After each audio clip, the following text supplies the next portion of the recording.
Hello.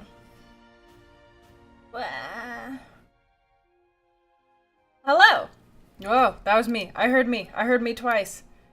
Ah, horrifying. I know I don't want to hear myself. No, stop that from ever happening again. Anyways, I believe I already edited the title of the stream. Yeah, there we go. Hello.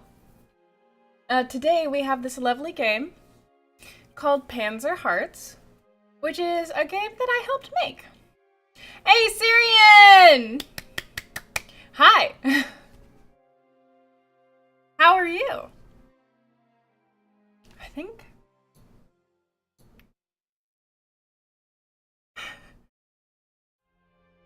I haven't actually seen anything about this game yet. So what I worked on with this game is I edited the script and like tweaked some things about the character and whatnot. And so I haven't actually seen anything about this game, like how they were putting it together or anything at all until now. So I'm really curious. Hey, PCG. Hey, Lily. Hey, Egg. Hey, Syrian. There it is. I wasn't seeing the chat for whatever reason. Man, that made me feel very sad and lonely. But, so hey, XGA. So I haven't actually seen anything about how this game turned out. And what I know is that this is a demo, and I think they're planning on launching a Kickstarter soon. So I don't actually know what's going to change, but let me just tweak this really quickly. There we go. Hello, Proto Mug. Hey, Toolbox. Hey, LL64. Oh man, oh, you guys seem to be having really good Thursday nights. Man, look at that.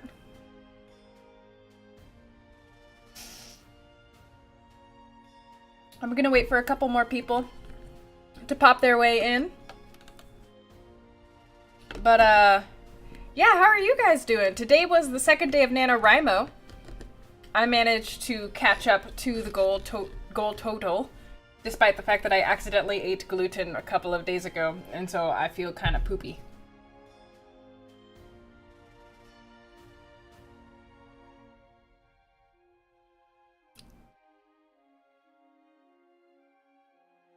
I like that they have flute in this music. I like that it's all like orchestrated. That's nice.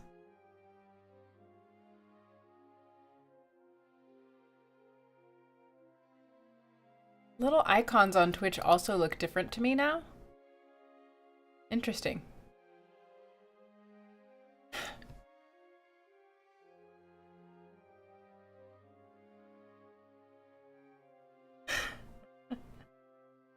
A fitting sweater too. Yeah, they sent me the sweater in the mail, which is kind of amazing because they are, where I believe that they're based in Finland. So they sent me a sweater all the way from Finland, and I was like, nice! I'm gonna wear this on stream when I stream it. Hey, Golan.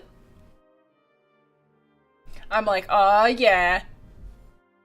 I got the hookups. So I hope your Thursday nights are going well. I hope you guys have good weekend plans. Sweaters are the best. I actually really like this hoodie. Like, I don't own that many hoodies. Yeah, that's kind of why, one of the reasons that I haven't gotten Odyssey. I am very bad at platformers. Hey, Gift Nova! It is so comfy.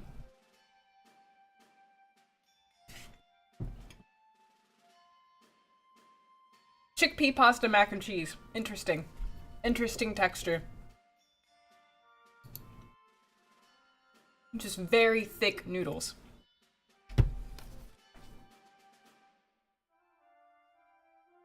This being said, so your day is going pretty good.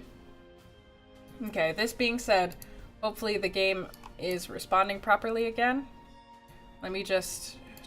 Yeah, okay, totally is.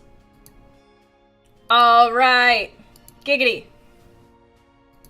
Let's go. Oh my god, it's in German. They wrote it in German. Ich bedauere es sehr, dass ich dem nicht früher schreiben könnte. Oh wow, it's actually in correct German, considering I know what this is supposed to say. That's awesome. Dear Mother, I'm sorry I haven't written you sooner.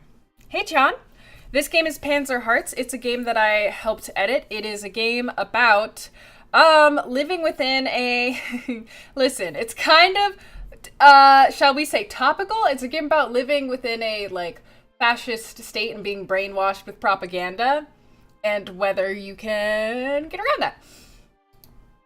You have to understand, I've been really busy with training and getting to know my friends at the unit. Everyone is full of determination for the final victory. I can feel it, Mother. It's near. We're finally going to get rid of the cancer that's eating this world. We're going to win, and this time for good. I will make you proud of me. With love, your son. We arrive at a rural village. There have been so many of these small dwellings after crossing the eastern border into Kolodnovian territory. I'm sorry, I wrote the words, but I don't know how to say that. Kolodnovian. I think it will. They're planning on doing a Kickstarter, so I'm not sure if the sweatshirt is going to be a Kickstarter award or what. They just sent me one, and I was like, neat.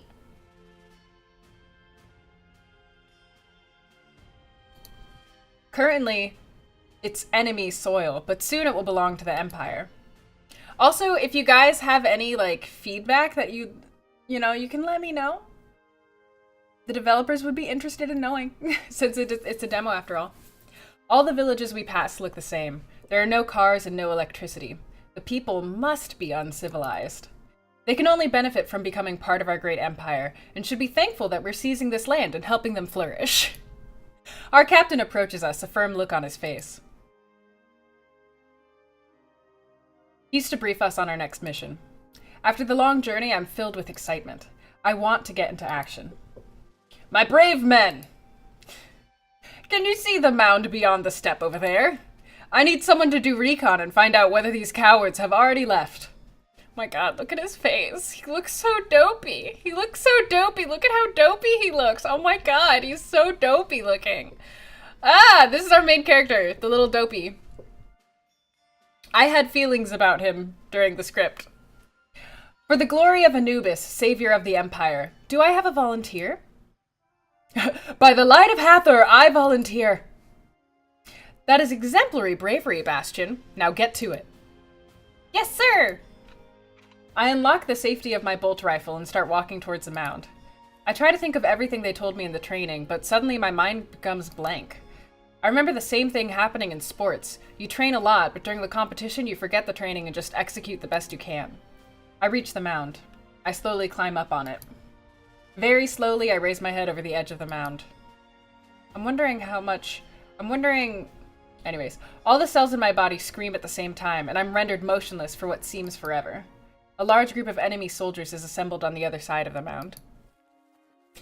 Anubis and Hathor, yes, Egypt. So this is taking place in kind of like... They took some things from Egypt and they took some things from Germany and they smushed them together, and that's the world that this is. I get up and start running back towards my comrades. The step seems to last forever, as if each step I take pushes the boundary of safety further away. I'm never gonna make it. Oh. Bullet point.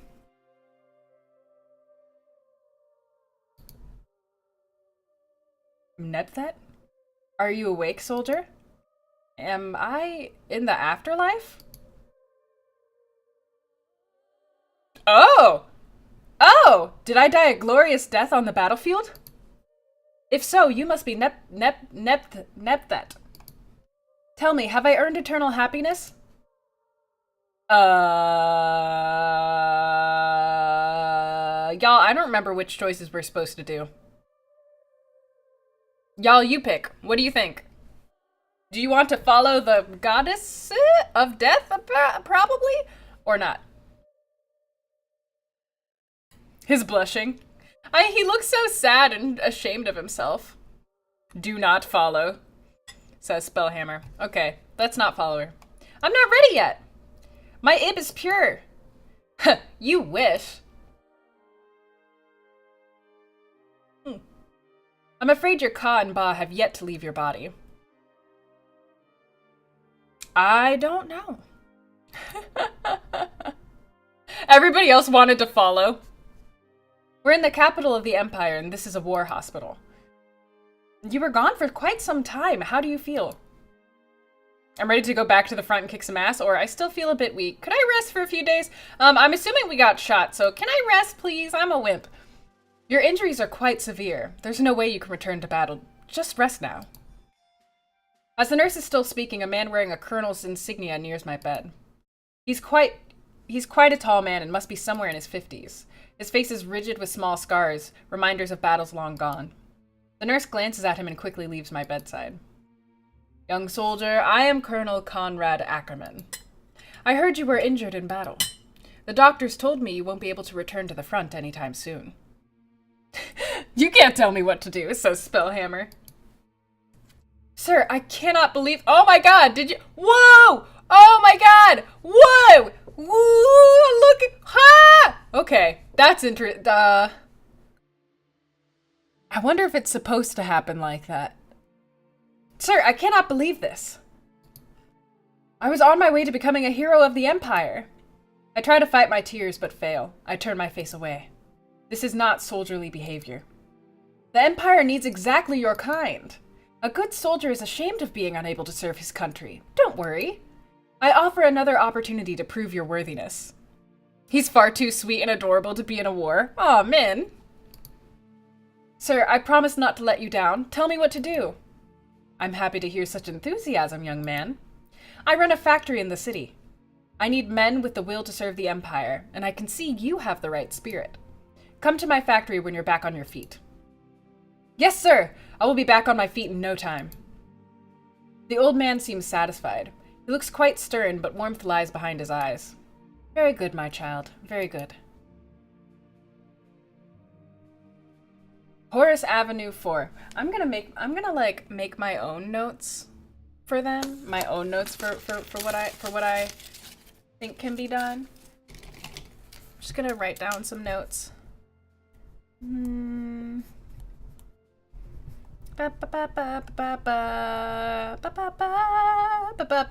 My visual novel dev buttons are kicking in and I'm like, ha! Horace Avenue 4. Here I stand, outside one of the gates to Colonel Conrad's factory area. The factory territory is a huge collection of buildings spreading over multiple blocks. More than 10 towering chimneys splice the air, pouring out thick smoke. Why would they build such a big factory in the heart of the capital? The smell must carry for miles. Luckily for citizens, the wind likely blows it out of the city. I approach the soldier guarding the gate, telling him I'm to report to Colonel Ackerman's office. The soldier checks something on his notepad, then allows me inside. I head for the administrative residency. For guns! The administrative residency— Wow, these backgrounds are kind of— It's really interesting because I only got to see a couple of snippets of the art style, but now that I see them together with the backgrounds, I don't think— think it's, stylistic.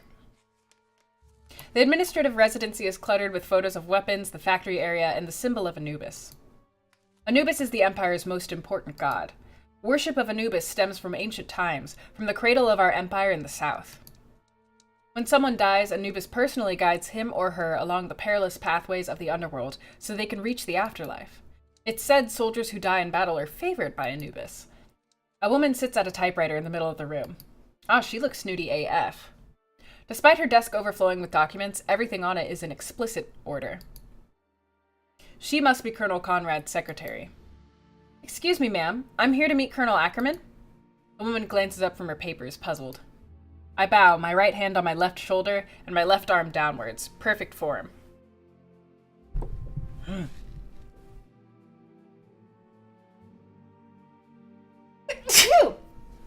Pardon me. Also, I'm just realizing I forgot to tweet. There we go. We tweeted. Tweeted.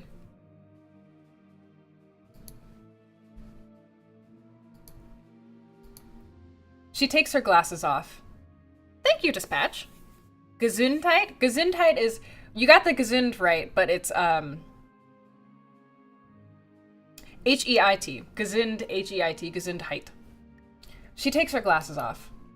Do you have a scheduled meeting? Colonel Ackerman simply told me to come here when I'm ready to serve the Empire. I'm ready now, ma'am. Well, I'm sure you are, but Colonel Ackerman doesn't see people without an appointment. I'm sorry, I didn't catch your name? Bastion. Bastion, is it? I see you're young and eager to serve. That's good. We need more men like you. Can you state the purpose of your visit in more detail? I don't actually know, ma'am. I was injured in battle and Colonel Ackerman visited me in the hospital. He told me I could serve our great empire here, even though I can't go to battle anymore. I see. Well, I appreciate your effort, but I can't just book you a meeting with Colonel Ackerman. She's cute. He's a very busy man, you see. Ma'am, you really don't understand. I was told personally by Colonel Ackerman to come here. I won't leave until I see him. Look, I love his, like, upset face. Like, he looks like such a little, like, don't you just feel bad for him when he's upset? Just then, the grand office door opens, and Conrad enters the room. He smiles at me, a knowing look in his eye. Frau Beller, what is the problem here? Colonel Ackerman, this young man claims he was personally instructed by you to come here. Hank! Oh my god. John, it's because the women so far aren't main characters. Whereas these two are the main characters. So the important ladies haven't been introduced yet. I tried to tell him that... Yes, that is correct. Bastion, I'm happy to see you up so soon and ready for a new assignment. Come to my office and we'll get started on the necessary paperwork. Frau Beller, prepare a level 5 factory worker contract for Bastion right away. The secretary looks baffled for a second, but quickly gives in to Conrad's order. Hey, Zan! Yes, sir. The secretary delves through her papers. Conrad and I head into his office. Walking into Conrad's office stirs a childhood memory inside me. More than anything else, I was always a good kid. I attended school eagerly, almost too eagerly. My teachers told my mother I tried to be too smart, a Mr. Know-It-All. But I just really wanted to learn and to please my teachers. Once I tested my limits and made fun of the Empire's history by deliberately singing wrong made-up lyrics during class. As a punishment, I had to recite the pledge to the Empire 3 times over in front of the whole class and perform the salute, which traces its tradition from ancient times. After that, I had been keen to obey my superiors, even if obeying is, at times, hard. Interesting. So what's interesting is that I finished editing this script several months ago. Or, yeah, at least I would say about 3 months ago, at least. And I can tell there are, like, certain parts of this that they've either taken out or they've, like, put different parts in. Like, for example, they just cut out a decent chunk of there was, like, a backstory bit there that they cut out. So it's interesting seeing some of the things that they've changed. The portrait, this one? Yeah. Interesting. So it's like if the ancient Egyptian empire continued and eventually took over Germany, or the leading government in Germany decided to force the Egyptian belief system religion on their country. Yeah, I think it's like, it's not supposed to necessarily echo either country too strongly, but yeah, it definitely... They said that the birthplace of the empire was in the south, so I think the birthplace was Egypt. I'm not really sure.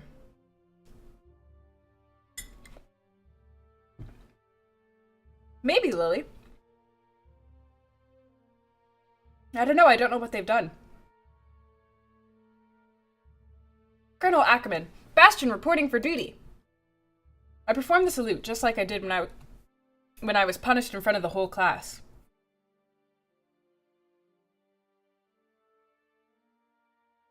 I got the hiccups. I'm good. The salute is performed by putting one's right hand on the left shoulder and bowing with left arms downwards. It's all in Madagascar. Oh, really? You're fascinated by it? They do.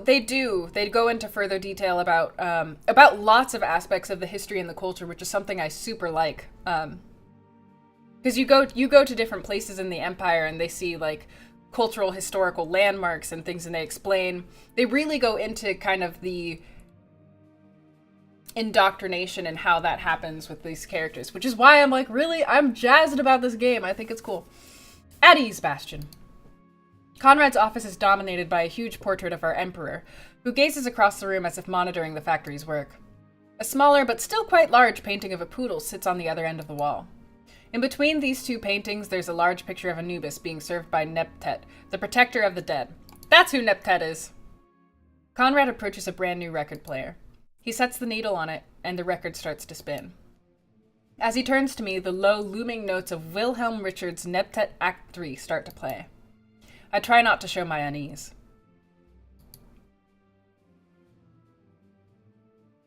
You're put off by the dude looking like he's blushing? Bastian, you're about to start a new journey, quite different from the one you expected. But have no fear. This is just as heroic a mission as the one you embarked on when you became a soldier. Nup-tup! Perhaps even more so. We're doing extremely important work here, and I need men I can trust with my life. This is a battle on a larger scale. You might not see immediate results, but what we accomplish here is of much broader implications than the scattered acts of glory on a battlefield. Conrad's words ease my mind. My fear of being a disgrace to my family melts away. Instead, hope fills my spirit. Here, we build our nation's future. The Empire's survival rests on the iron arms of this factory, and others like it. Our brave soldiers need equipment delivered on time and in prime condition. No battle can be won without superior technology. Our nation has produced the best scientists and engineers in the world. With their knowledge, we build machines such as the world has never known. It looks like he's constantly blushing. Yeah, I mean, it does look like what he reminds me of is he reminds me of like those old porcelain like children's dolls where like because the children are in like he's got ruddy cheeks because he's such an innocent. With their knowledge, we build machines such as the world has never known. You see, Bastian, a great country runs like clockwork. Every part must run smoothly for the whole to function. We are each a small piece of the grand clockwork that makes up the Empire. Do you understand? Sir, I understand and I am ready to serve as you see fit. Or, sir, I do not quite understand what you mean by the Empire being like clockwork. What would you guys like to say?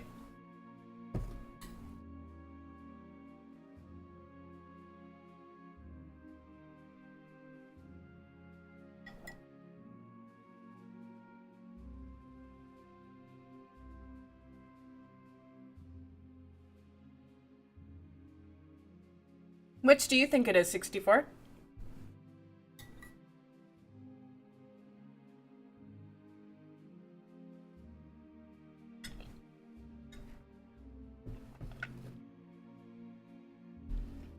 You don't like it, but you get it.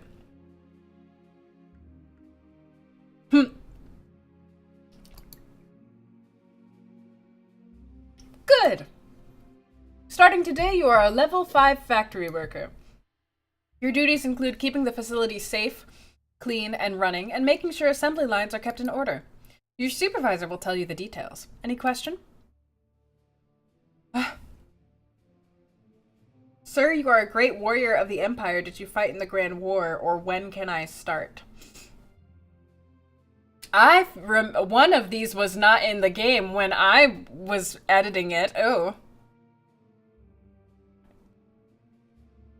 I'm gonna ask about the Grand War thing. Yes, Bastian, I did. I fought alongside a far greater warrior than myself. He didn't make it through, and he will be forever missed. We can honor his memory in the best way by executing our duties with the utmost care each and every day. Enough reminiscing, it's time to get to work. Yes, sir! I'm taken to a hall so huge I feel I've been swallowed by a whale. Inside, equipment is stacked as far as I can see. Some workers carry boxes and metals around, while others inspect machine parts coming off zigzagging conveyor belts. Other belts take parts through holes into other buildings. It's more complex and beautiful than I could have imagined. This is absolutely amazing. There's no way anyone could challenge us on the battlefield, not with production like this. One of the workers, a man in greasy overalls, raises his head. He must have heard me. He takes one look at me and bursts into warm laughter. Something about him seems familiar. Calm down, young man. There's plenty to do for us to win the war. I'm Hans, and I'm your supervisor. Let me take you through the basics first. As Hans tells me how the factory works, I observe him. He's older than me, but rather than being intimidating, he's inviting. For an instant... Handsome? Hank? Hans does it for you, Hank? For an instant, I'm reminded of my older brother, Bruno. Bruno loved mulling over deep thoughts and always dreamed of flying. He died in a Zeppelin accident when I was just 10. It was his first flight. Hans is handsome! Oh my god, you guys. If he had lived, I bet he would have been like Hans. We're in one of the main assembly halls of the factory. There are 12 others in this complex. This particular hall is meant for building tanks. At the moment, we're reworking the facility so we can take on a new project. Did Colonel Ackerman tell you about that? No, he told me I would be filled in on the details here. Alrighty then. Almost everything you see here will be different in a couple days. It's a little surprising we're getting a new face now. The hall's been under tighter security than a government building. The Colonel must really trust you. I'm a diligent servant of the Empire. Of course he can trust me. Again, Hans explodes with laughter. It seems to be his way. Yes, I can see that. I'll take you to see the place that's almost finished. Hans and I head to a different section of the hall, this one much emptier than the first. The clang of metal on metal fills the air. Flickering shadows reach across walls as workers weld. Hans takes me to a much emptier section of the room. There, large chunks of machinery lay on the floor in some kind of pattern. They seem to be parts of a vehicle, presumably a tank. Hey, Mokana, how are you? Bastion, I will now tell you a secret. This information is the most important and protected in the entire Empire. Promise you won't tell anyone. I mean, should you tell, I'll have to kill you. Of course I can be trusted. My jaw drops as Hans lifts a turret piece with his bare hands. That's not possible.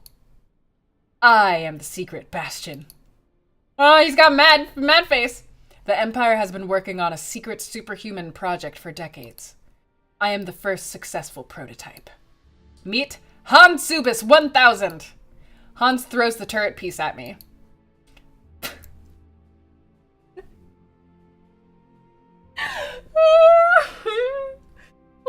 I move to block it, but there's no time. The piece hits me hard in the chest and I fall. The last thing I think of before I hit the ground is my family. I failed them. I am sorry, Father. He got hit with a turret piece. Oh my god, look at his face! Hans laughs loudly again. If I can hear his laughter, I must be alive. I'm not in much pain, which is weird after being hit by a turret piece weighing at least a ton. Did the nurses at the hospital make me superhuman too? I grab the turret piece and feel myself turn red. It's light as a feather. Ha ha ha, fooled you! These are prototypes made with polystyrol. Just another example of our Empire's greatness. Pharmacist Edward Simon, right here in our city, invented this stuff 100 years ago. The great scientists of our nation have built off it ever since. A polystyrol turret piece? I turn it over in my hands. The material is light, but solid and sturdy at the same time. I've never held anything quite like it. It's extremely light. We use it to make quick models of our machines. Wow! This is your first task as a level 5 factory worker. Assemble those pieces to resemble a working machine. Let's go! Oh! Me? Oh, okay. Oh, I just click them and drag them? Oh, okay, so I just put them on like this. Do I paint you? Oh, okay. We good. We did it! We built a tank! Suddenly, a young woman in brown overalls appears in front of us. Idiots! Can't you see you're missing a few things? You can't assemble a tank without the caterpillar tracks. Hank! Astrid, how wonderful to see you. Don't you already know that it's impossible to make caterpillar tracks with polystyrol? The structure isn't rigid enough to be molded into something so thin. She's cute! Oh, uh-oh, everybody's seeing Astrid. Everybody wants to go after Astrid. You must have forgotten, seeing as you're so busy you can interrupt our work. Then you should use something else for the model. Am I the only one with a brain around here? Bastion, may I introduce you to Astrid, our cocky fellow factory worker? If you throw the pieces at each other. Is she wearing a skirt? Nah, she's wearing pants. Don't worry. Pleasure. Astrid greets me with a handshake. Her grip is firmer than I expected from a girl. She leaves my hand covered in grease. The grease is warm and, in a weird way, it feels good. Pleasure to meet you, too. Finally, my first day at the factory ends. I'm exhausted, but incredibly happy. The factory bell rings and workers stream out toward home. Her Viking-esque braids. Lily. I head to my bike on the outskirts of the factory grounds. Just when I'm about to saddle up, someone yells my name. Wait, you fool! Astrid's shout startles me so much I lose my balance. In no time I'm on the ground, my bike's gone with me. Astrid runs up, part laughing and part panting. A prick of annoyance hits me, but there's distinct joy in her laughter. It's so sincere that it calms me down. You're a clumsy one, aren't you? I untangle myself from my bike, unable to look her in the eye. This is the second time I'm flat on my face today. Not a great first day. My embarrassment jumps up another level as I gaze up to Astrid. In the sun's warm light, I realize Astrid is pretty. I didn't notice it in the pale fluorescence of the factory. Oh, I might be clumsy, but you shouldn't startle people like that. We work in a factory. You should know how important safety and security are here. Or, I might be clumsy, but it's just because you startled me. I haven't fully recovered from my time on the battlefield. You should be more considerate. So basically, do we want to like scold her and be like, no, we work in a factory, or do we want to scold her and be like, I was a warrior? What do you guys want to do? You just noticed that. How did it take this long for you to notice that? Man, they were inside of a factory. It's probably dark in there or something. Oh, there's people talking in the background.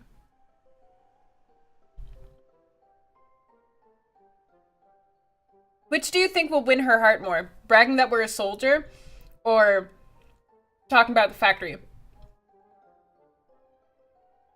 Be a warrior. Humble brag? You gotta humble brag the warrior?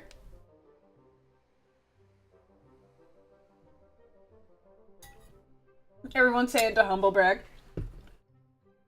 Is she pretty though? Hank, we all know you have it on for Hans. You can't hear the game? I apologize. Let me turn it up. How's that? Can you hear it better? How's that?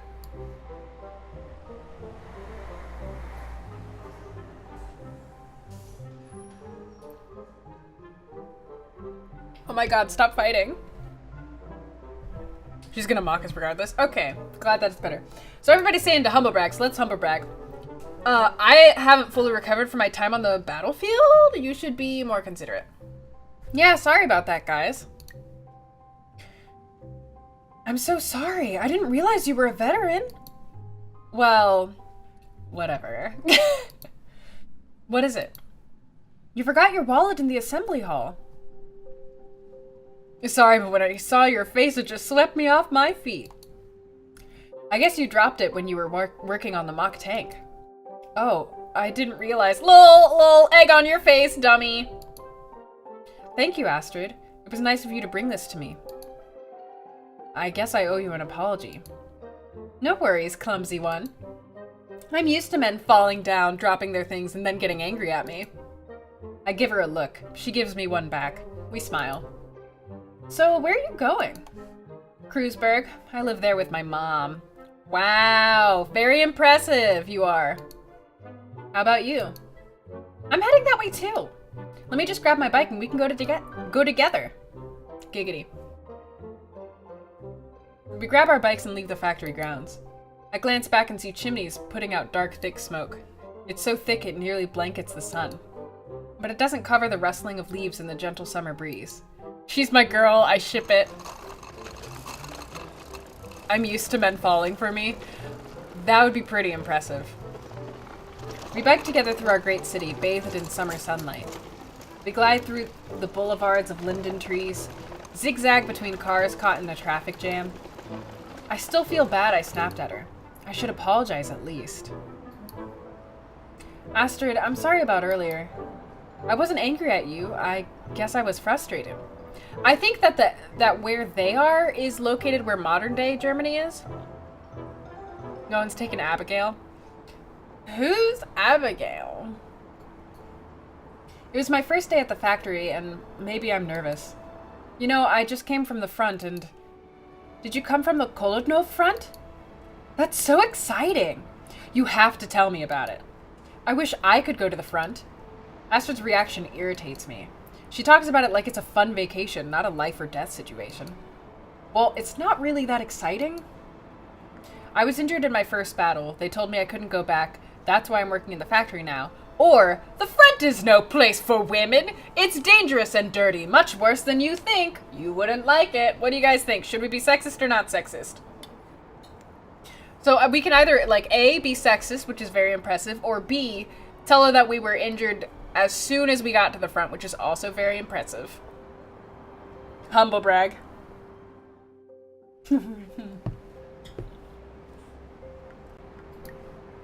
Not sexist. Got it? Lily?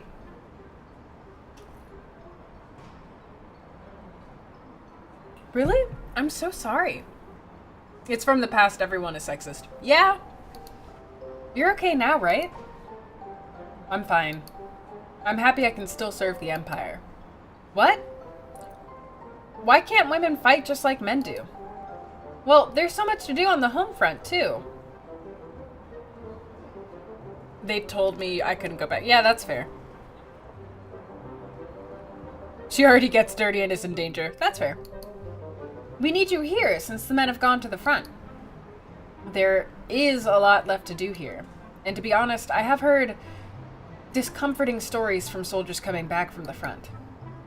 What are you talking about? What stories? Well, people who've been in battle must be pretty shocked by the violence they saw, the things they did. Don't you think so? Violence. But if it's for the greatness of our empire... True, the right cause justifies all means. We pass through the city center, riding under Frederick's Gate. In the distance looms the Victory Column, an obelisk mounted in honor of our victorious army.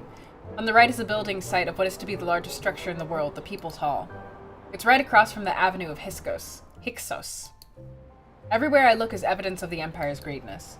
This, the warmth of the summer air, and Astrid's company make me feel alive again. Don't act like you don't know this, Bastion! Hey, Guckin! I haven't felt this good since I came back from the front. We stop at the traffic lights after Frederick's Gate. I should turn left here. Are you in a rush? We could head right and go for a swim in the river. Hey! Swim? I don't have any swimming trunks, and I think my mom's waiting for me at home. Wow, Bastion, wow. She's asking you to basically go skinny dipping with her, and you're like, no. Come on, it'll only be half an hour. It'll be fun.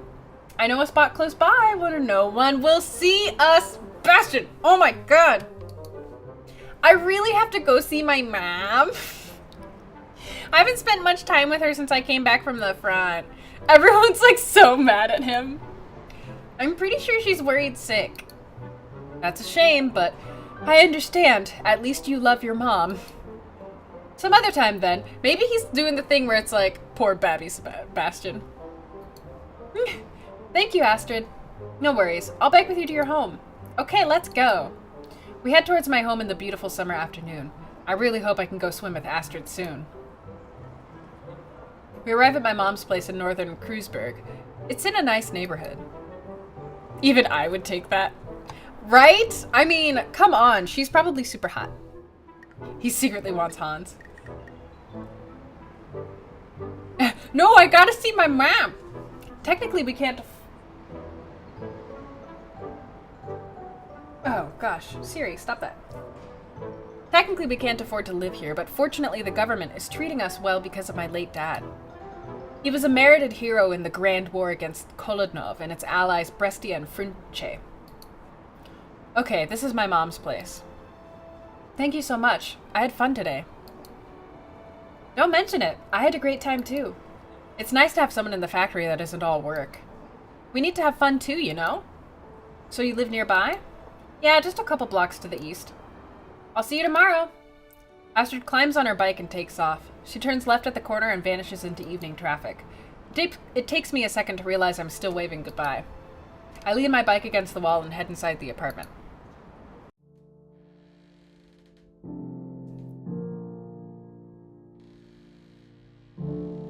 After the ride with Astrid, the air inside our home feels dusty. Troubled feeling A troubled feeling grows within me. Can someone get anxious of their own home? I feel I do. I leave my jacket on a hanger and head into the living room. My mom sits next to the living room table. Has she just been waiting for me, staring into space? Bastion, where have you been? I was so worried. If you replace mom with dog. Bastion is our main character indeed. Mom, today was my first day at work, remember? I told you I went to the factory. Yes, factory, that's right. You're working for the war effort. But are you sure you fit in at the factory? It can be quite laborious. You should leave that kind of work for the brave women of the home front. You're still healing from your wounds. Mom, stop, please. I'm fortunate enough to even get a second chance. Something's wrong with my inner ear, but that won't stop me from doing my part. But those noisy factory machines could destroy your hearing completely. You might even damage your sense of balance. But no, I understand. Sacrificing yourself for the Empire is the only thing you ever think of. If I could, I would take the first train back to the front. And for your information, in the assembly area, we use Oropax earplugs, so factory work won't make me go deaf. I don't care whether you go deaf as long as you're not dead. Did you know your father's ba came to me in a dream last night? He wanted to talk to you, but he was afraid you wouldn't listen. My father was a soldier, a hero. He gave his life for the Empire. I won't expect anything less from myself. Shame hits my stomach. I put my arm around her and try to comfort her by talking about my first day at the factory. I'm doing important work for the Empire. Good old earplugs.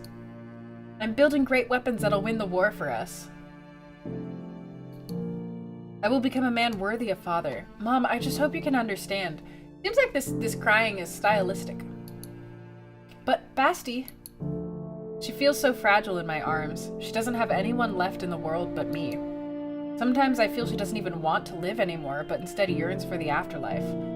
There at least she can be with my father and Bruno. And it's not my mother's fault I failed at the front. How will we manage? The next morning I go to the office complex. Frau Beller, Conrad's secretary, taps away at her typewriter. The rhythmic clacking soothes me. Ma'am, factory worker Bastion reporting to Colonel Ackerman. Yes, the Colonel is ready to see you. Bastion, come in! Conrad paces restlessly around the room. From Trip Force Heroes. When I greet him with the customary bow, he stops and smiles at me. At ease, Bastion. I was informed you made your first assembly work with the polystyrene pieces yesterday. I heard you did a fine job. Yes, sir! Don't be so formal, Bastion. Ease up. Today you will have a new task. You are to report to the same assembly hall as yesterday. You will be shown how the real equipment is assembled. I'm happy to hear that, sir. Conrad points at the painting of the Emperor on the wall. Bastion, what do you think of our leader, the Emperor? Oh, from Triforce Heroes. Our leader is supreme commander of our armed forces and the man who guides our 10,000-year empire, or our leader is heir to the bloodline of the great Eerie Hor, the first emperor raised from the dead by Anubis. Okay, which one do you guys want to say? The poodle? You want to meet the poodle?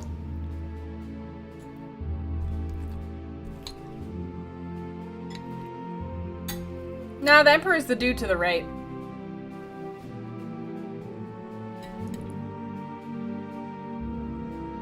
The goofy looking one. Second option, heir to the bloodline of the great Eerie Hor.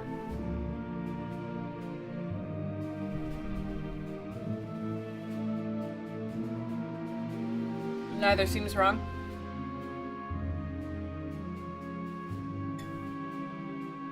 Hey!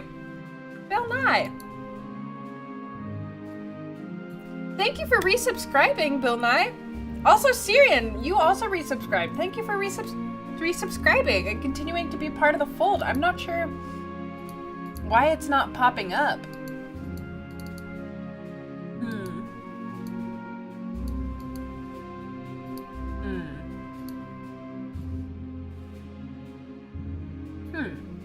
Popping up and not making any noise. I'm gonna restart my Streamlabs thing to see if it'll fix it. Number 2 sounds fine.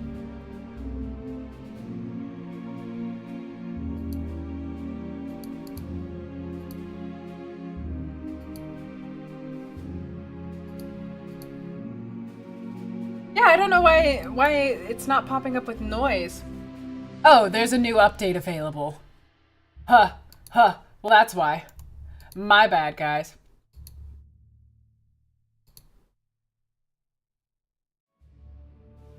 Yeah, it seems like that would make sense. Oh well. I'm sorry that there's no donation notifications for the moment, and also now the chat source is gone.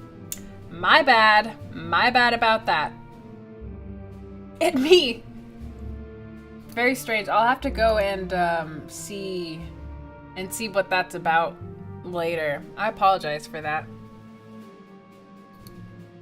Anyways, our leader is heir to the bloodline of the Great Eerie Whore. Yes, I'm aware of what the hieroglyphs teach about the birth of the Empire, but I asked about the Emperor. How do you feel about him? Colonel, I don't understand the question. Of course I love him. Bastion, I already told you not to be so formal. I want to hear real answers from you. Conrad turns from me, shaking his head. I'll send for you later. Dismissed. Yes, sir. As I leave Conrad's office, I feel deeply uneasy. Why did he ask me something like that?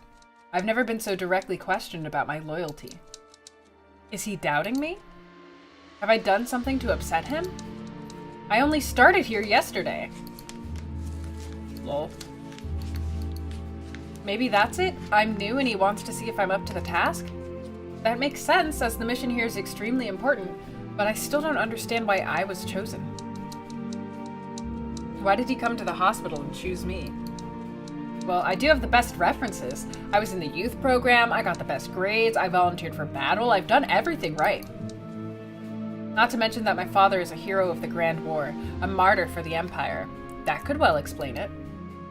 I better just focus on the work. I will prove to Conrad I'm worthy of his trust. Hans is waiting for me in the assembly hall. What took you so long? I've been here since Colonel Ackerman called me. Slow on your feet, are you? I had to go to the bathroom on the way here, but I'm ready for service now. Relax, I'm just teasing. Look at Lola, look at his face. He looks like Kirby. Hey! Get in your overalls and follow me. I follow Hans through the hall, passing all kinds of factory machinery. As you can see, we've progressed quite a lot since yesterday. We can thank the night shift for that. We've been able to make the factory so efficient that it runs around the clock. Even though we have to maintain the machinery, it doesn't stop other parts of the complex from functioning. Eventually, we arrive in a massive, much more extensive assembly hall. It means you get crap and are polite in return. Hey. In the center stands a red wooden house? Yeah, what's that? We stop in front of it. This is the nerve center of the facility. Let me show you. Hans leads me into the building. It's one small room, and instead of the paintings that seem to be the facility's style, the walls are filled with maps. Stunningly, there's just a single tiny frame with the Emperor's photo. A dozen or so typewriters lay on the table, with one in particular set apart from the rest. Hans looks at one of the maps. Each of them shows our empire surrounded by other countries. The huge country to the east is Kolodnov, the country on the west is Frunke, and the island separated from the mainland is Brestia. You see, our great empire is surrounded by its enemies Kolodnov, Frunke, and Brestia. Yes, I've seen maps before. No need to be a smartass. You haven't seen this map before. This lists all facilities like ours throughout the empire. Together, our factories make up the Circuit of Victory. I'm an engineer, so I love that name. It's vital this circuit keeps going, even if a component malfunctions. So what kind of... Just looks like it says I. Was that a Kirby noise? So what kind of circuit would you say this is? Who knows anything about science and wants to guess at a circuit, series, or parallel? Woo! I mean, this is America. I don't know. This is, we don't know where this is.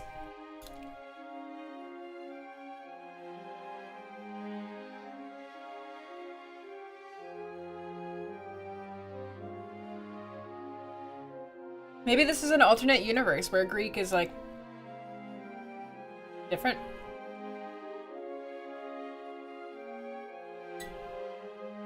Bill Nye? You mean Bill Nye?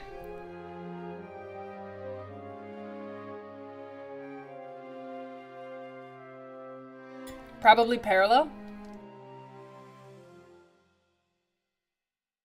Parallel. We've got two people guessing parallel who are probably smart.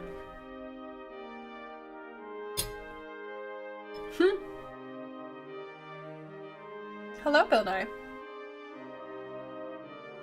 We'll go with, parallel then.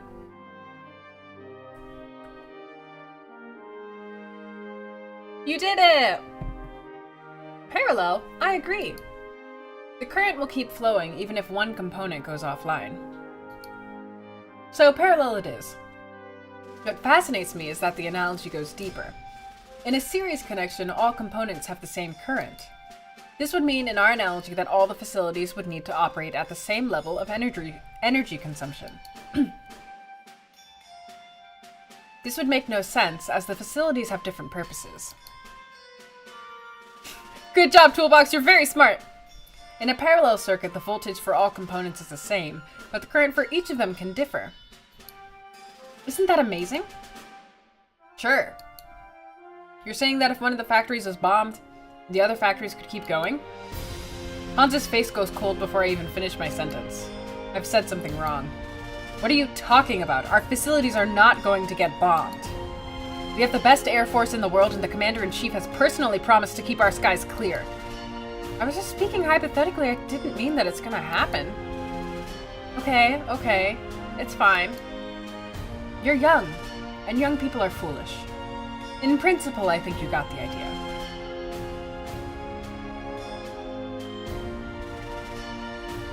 It's fair, Tion. It will be good feedback. Hans points at one of the dots on the map, face firm. This is our factory. As you can see, there's a heavy concentration of factories and other production facilities in this area. We are the heart of the Empire, Bastion. I will turn it back down. How's that?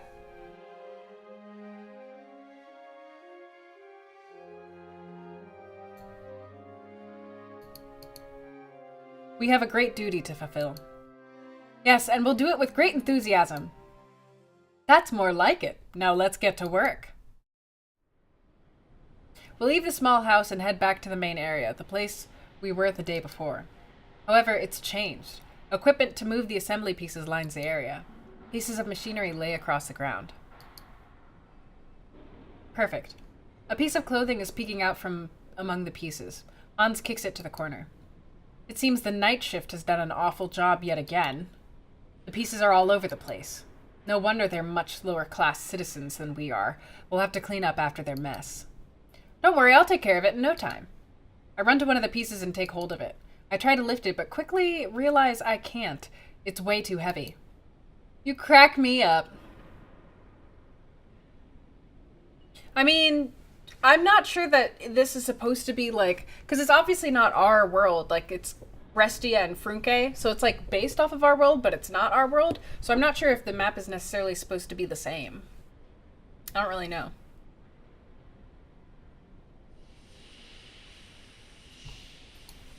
Those aren't the polystyrol pieces from yesterday. They're the real deal. Hey, Dark Ace. Listen, there was a period of time where I was working on a lot of visual novels, and only some of them have lived to see the light of day. Only some of them. Not even Hansubis 1000 can move these pieces now. You'll have to use the crane.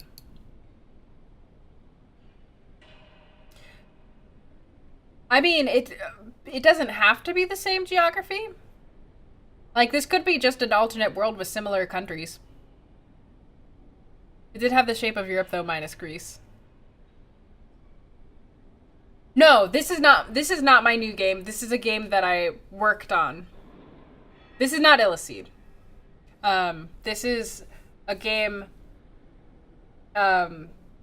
made by a group of people from Finland, I believe. It is good this one made it. I'm a big fan of the story that this one tells. Um, Not necessarily write it. I copywrote this game. So they had the script all set out, and their writer, like, they did the historical research, and they wrote the game, and then they sent it to me, and I rewrote it and edited it, and like made some suggestions for different things that they might want to do. Um,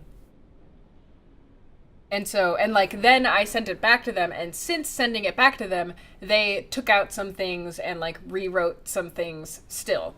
So, like, some of these are things I'm like, I 100% remember rewriting this, and I 100% remember this, and other things have been like cut out, or a single sentence was inserted or something like that, and it's really interesting.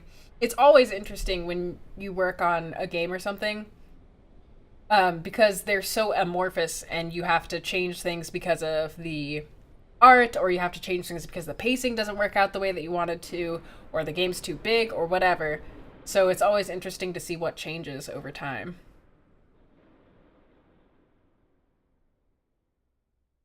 You're a little iffy on it because it's a problem that in Western culture, Eastern Europe often gets forgotten. No, see, this is the thing. This is a demo, and the developers really want feedback on the demo. So that's a good thing to know. Also, hello, Maddie.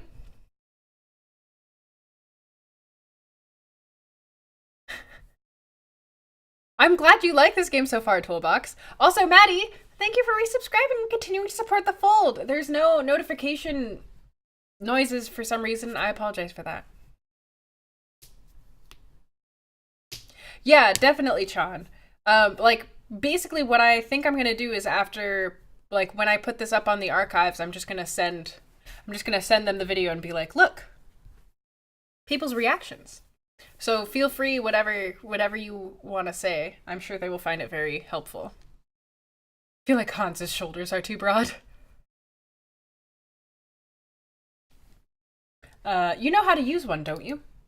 Um, okay, I'll show you. We climb to the crane operator's cabin, and Hans shows me the different levers of the machine.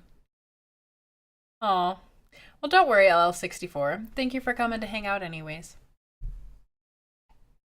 Look, everyone's in love with Astrid. All the movements of the crane are controlled with 4 levers. The first moves the crane left and right, the second moves the boom up and down, the third lever extends the boom, and the fourth controls the hoist. In just a couple of minutes, I get a hold of how to operate the huge machine. Seems you got the knack of it. I don't remember that. I don't recall that being in the script. I think that's added. I will let you move the pieces now. Hans is perfect. Yes, sir. I try to act cool, but I feel super nervous. I didn't expect to get to action this quickly. But here goes.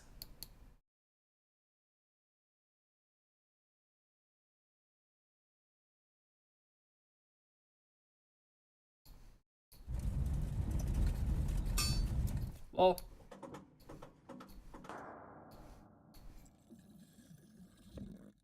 Nailed it!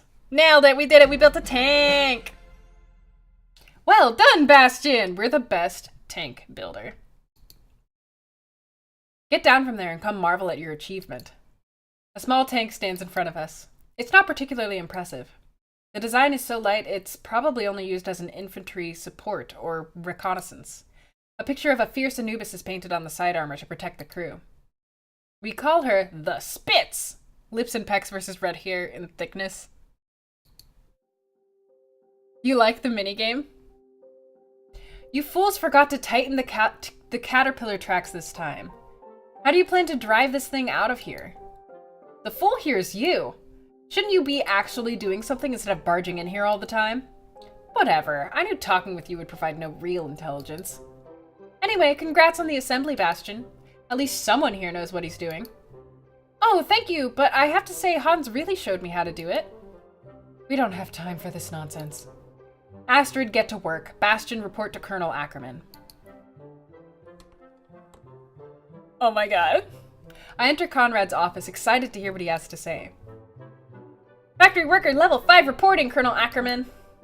At ease, Bastion. I heard you assembled your first tank today. That's quite impressive. Look at his little smile, so cute. None of our level 5 factory workers have assembled a tank before. You see, this was actually a test. I wanted to see how well you performed with the limited amount of information. Thank you, Colonel. Thanks for the test. You are welcome. You are now factory worker level 4. Congratulations, son. Dismissed. Thank you, sir. We got promoted.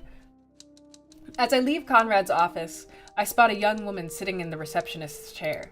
She's extremely beautiful with long blonde hair, and a chic outfit. She could have walked right off a youth magazine cover. She stands and walks towards me. Daddy, why did you keep me waiting? You know I don't like waiting. She brushes right past me and into Conrad's office. A sweet, delicate perfume brushes me as she goes. I try to resist, but eventually I stop and glance back at her. Who was she? For the love of Hathor, never have I met such a beauty. And that perfume. She's beautiful, but she's no Astrid.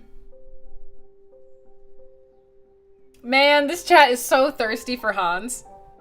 You immediately don't like this girl? What, was it her calling her father daddy? The ringing of the factory bell signals that work for my shift is done for today. I join the flood of other workers heading out of the factory. As I get to the gate to fetch my bike, I see Astrid grabbing her own. Astrid, wait! How about going swimming today, or how did your day go after you troubled us earlier? Wow. Okay, Bastian. Sit down. I'm gonna ask the chat even though I pretty much know what they're gonna say. Oh, she was not calling Bastian daddy. No.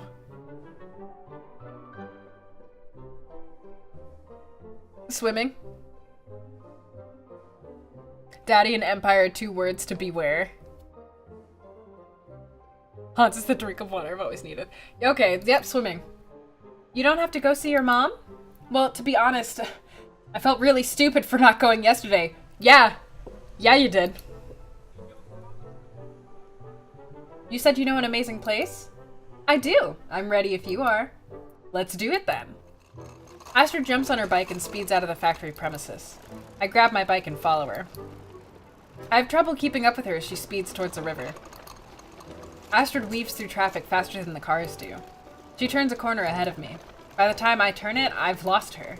Instead, there's the glimmer of the river. I bike toward it and stop at the riverfront.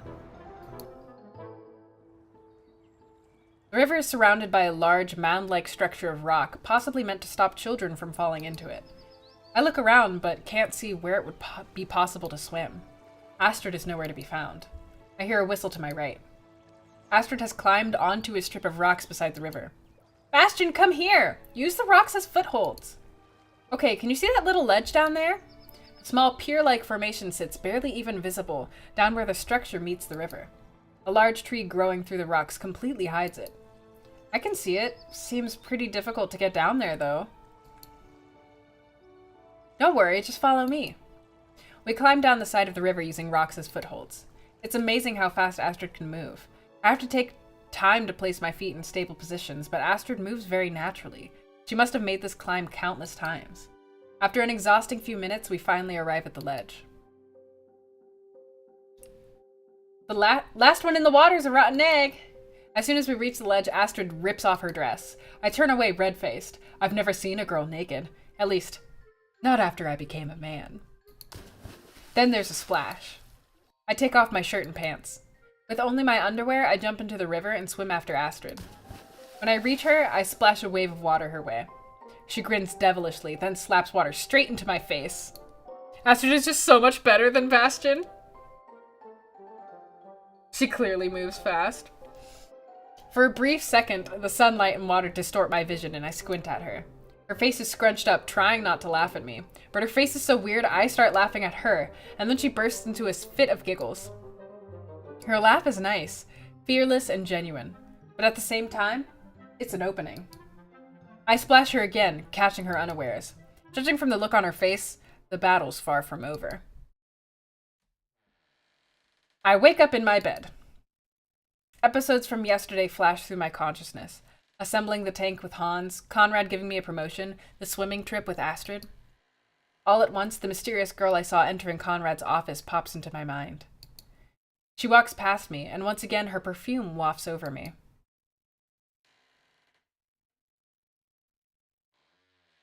Everybody's so upset that she's gone. Everybody's so upset, it's beautiful. Is it really snowing right now? Hang on, I'm gonna just poke my head out the window and just see real quick. You guys, that's it. That's it. You guys are all so upset. Man, it's just the demo. They can't give you all the good stuff up front. Come on. We've seen the Panzers. We need the hearts. And now you're thinking of that, girl.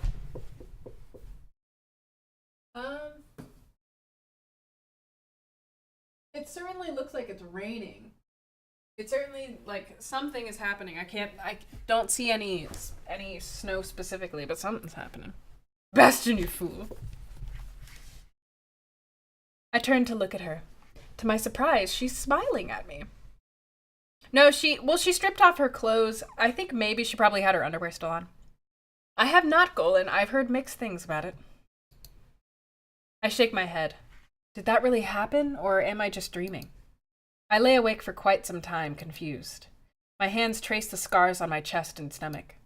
They're rough, so distinct from the softness of the skin around them. I was at the battlefront for such a short time, but these scars will remain on my body forever. Quiet sounds float in from the kitchen. Mom must be awake. I turn towards the door and sigh. There's a weird feeling in my chest, but I can't quite parse it. The common sounds of the household. Am I happy to hear them or not? I realize I've been idling in my thoughts for a long time. I quickly get up and put on my clothes. I enter the kitchen and find Mom there. She's sitting in front of the kitchen table. It's set for two, but the plates are empty. She's holding something in her hand. Good morning, Mom! Yes, good morning, Bastion. Is there any breakfast?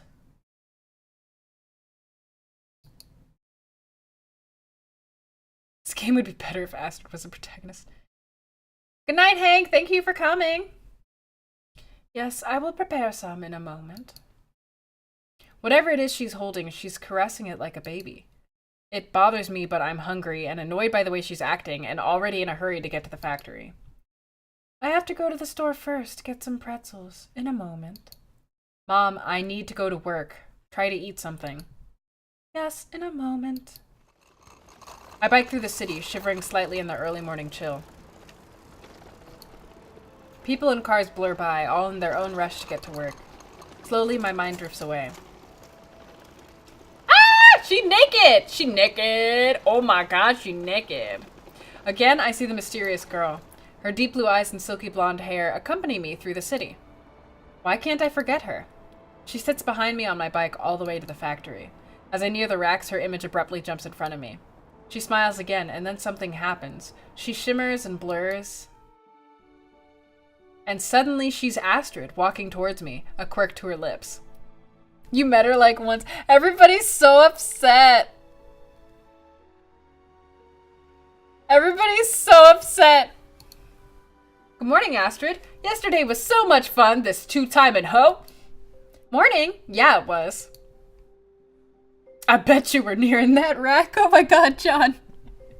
Oh my god, this chat is so thirsty for Astrid. How did it go with your mom? Well, Mom, she hasn't had a good day since my dad died. I guess it makes sense. She doesn't have any friends and she's alone all the time. Oh my god. I understand. Oh, I know. What do you say we arrange something fun for your mom? Astrid deserves better. For my mom? I don't know. What would it be? What is she like? We could cook dinner, invite people over, make a fun evening, you know? Or take her out on a walk? Oh, or buy her a puppy! A puppy's a bad idea. I doubt she'd take care of it.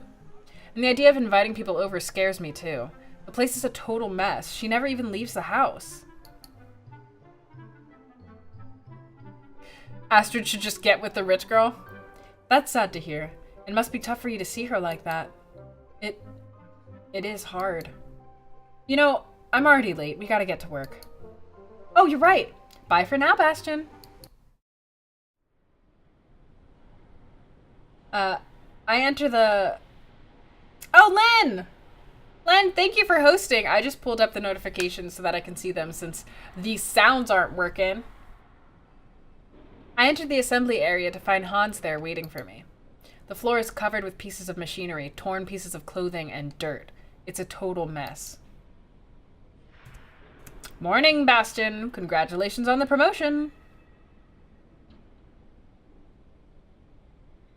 LL64, I'm gonna assume wish fulfillment? Astrid clearly wears the pants. Astrid should get with Hans and their children could rule the damn world. But that's enough of a greeting. As you can see, the place is a mess. The night shift has again left us with cleaning duty. But cleaning is not our job. Once or twice, maybe. But this is becoming a custom? Maybe it's just a mistake, but this cannot be tolerated. I will speak to the person responsible. For the time being, your job is to clean up. Assemble the machinery in an orderly fashion and get rid of this awful mess. Hey, Puglama. Yes, sir. I start picking up the trash and throwing it into a bucket. Then a rag catches my eye. What do you guys think? Do you want to investigate the rag or leave the rag alone? What do you want to do?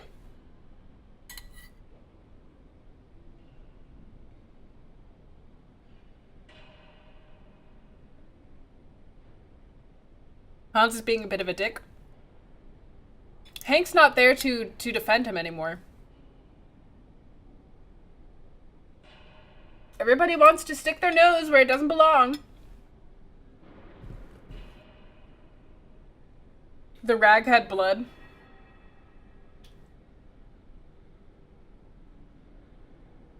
Why not flash a look? Investigate the rag. It's not a rag, but a dirty piece of clothing. It looks just like the one from yesterday, only this time it has a curious red stain. Something flickers in the back of my mind, but after a moment's hesitation, I chuck the rag into the bucket. They put you on cleaning duty? Oh, hi, Astrid. Yeah, I guess the stupid night shift doesn't clean up after their own mess. Do you know who works for the night shift? Hans said they're lower class workers, so it makes sense they didn't do a good job. If I started as factory worker level 5, these guys must be like level 10. Something like that, I guess. What are you two babbling about? Bastian, get the place clean. And you, Astrid, how do you always find time to come and bother us? I should talk to your supervisor. Sir, I was walking to my post at the other end of the hall. I was merely exchanging a few words with a fellow worker, sir. Get going. I'll be watching you. We need to get on with work. Yes, sir. Astrid runs off and I redouble my efforts to clean the place. Hans doesn't seem to be in too good a mood. Another piece of clothing catches my eye. I grab it and hold it up to Hans. Hans, what are these pieces of clothing? Stop asking meaningless questions. Just concentrate on getting the place clean. That is an order. Yes, sir. Oh my god, everybody's suddenly so mad at Hans. Don't you remember when people wanted to bang Hans and now look at it? Excuse me, that was very rude of me. After the disgusting cleaning duty, I finally make it to the cafeteria for lunch. It's always overcrowded during lunch. For the most part, it's a sea of workers in brown overalls, but every now and then there's a man in a green military uniform or a woman in a skirt. The women are, of course, given plenty of space, rather than being jostled in the crowd. You want to bang Astrid?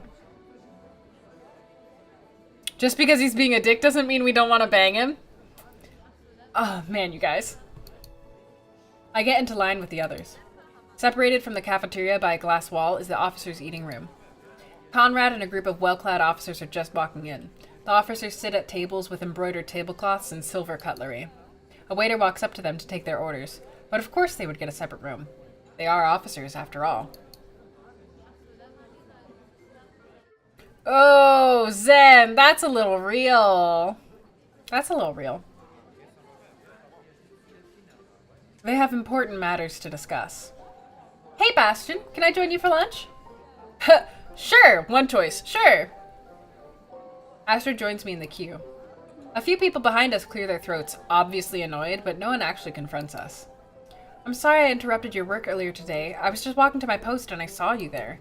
I hope I didn't get you in any trouble. Then he yelled at the true babe. Nah, don't worry about it.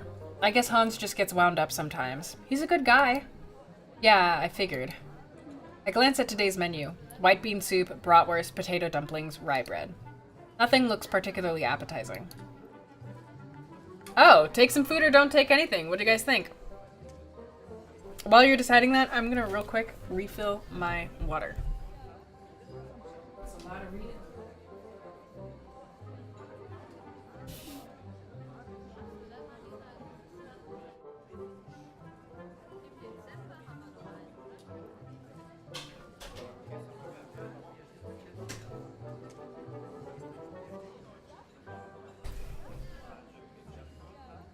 Hans is definitely that guy who you have real fun with at the beach, and then some little kid spills ice cream on him and he loses his mind and starts screaming at the kid. Ugh. Food is good. Take some food, take the food, take the food. I love Astrid's character. She's awesome. Man, you guys just like, I don't know what it is about Astrid. She came up and y'all were like, pew, head over heels. To be fair, I also very much liked Astrid when I was working on the script. Is Astrid basically less extroverted mind? You can date her. Man, I don't know. I didn't write this, I only edited it. I grab a bratwurst and some dumplings. After all, I need to eat. Oh, I love rye bread. There's not much else to eat though. What it is about Astrid is she's amazing. That's what's so attractive about her. She's cute and strong. Well, we are at war after all. We shouldn't expect too much. It's wonderful enough that we even have food to eat. The food at the front wasn't always... Well, I wonder how my friends are doing over there. She's spunky. She also directly asked us to go swimming.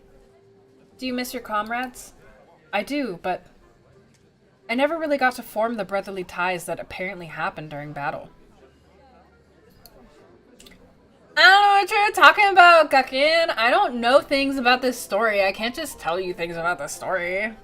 And she's kind-hearted too. The way she was trying to help Bastion's mom. Oh. Gosh, I can't even remember the names of the guys in my unit. Hey, Shane! Shane resubscribed! Thank you, Shane. I appreciate it. Thanks for continuing to support the fold. I'm sorry the donation notification noises don't work. Can we smooch her? Keep it up, my dude. Gosh, I can't even remember the names of the guys in my unit. Sometimes I feel like such a failure. I can't even fight like a man should. What if Bastion actually didn't serve but is like Cloud? Get rid of those thoughts right now, soldier. You're doing a great job here. Oh, I should have turned on... the timer should be on. But I will give you the link. I will give you the link to get the demo for yourself. Boop, there you go. Again, I believe that they're planning on doing a Kickstarter, and when they do the Kickstarter, for those of you who are interested, I will put a link in the Discord and probably announce it on stream and on Twitter. So, if you're interested in that, keep an eye out. This job is definitely more important than being another chunk of meat in that grinder we call the front. Meat grinder? I thought you appreciated the job our brave soldiers are doing at the front. No, that's not what I mean. It's just that you can help the troops a lot more from here than if you were a tiny piece of machinery over there. Yeah, my hoodie! They sent me this hoodie. I was like, oh my gosh, I get an actual thing from the game I worked on. That's so cool. I mean, from here you can deliver them the means to victory. I guess you're right. It's just that... Can I tell you something, Astrid? Yes, of course! My mom... As I told you, she's not well. She lost her husband, my father, in the Grand War. She's been mourning him ever since. I don't know what I can do to make her feel better. I got enlisted and I thought she would be proud of me following my father's footsteps. Instead, she's acting so odd. I feel like I don't understand anything anymore. See, that's really sad, Bastion. I thought I would become a hero on the battlefield and make her proud of her son. You'd be very down with that scene? John! Man, I'm not saying nothing about what is in this game and is not in this game. Aside from the fact that there's real cool culture stuff, because I think that's a strong point of the game.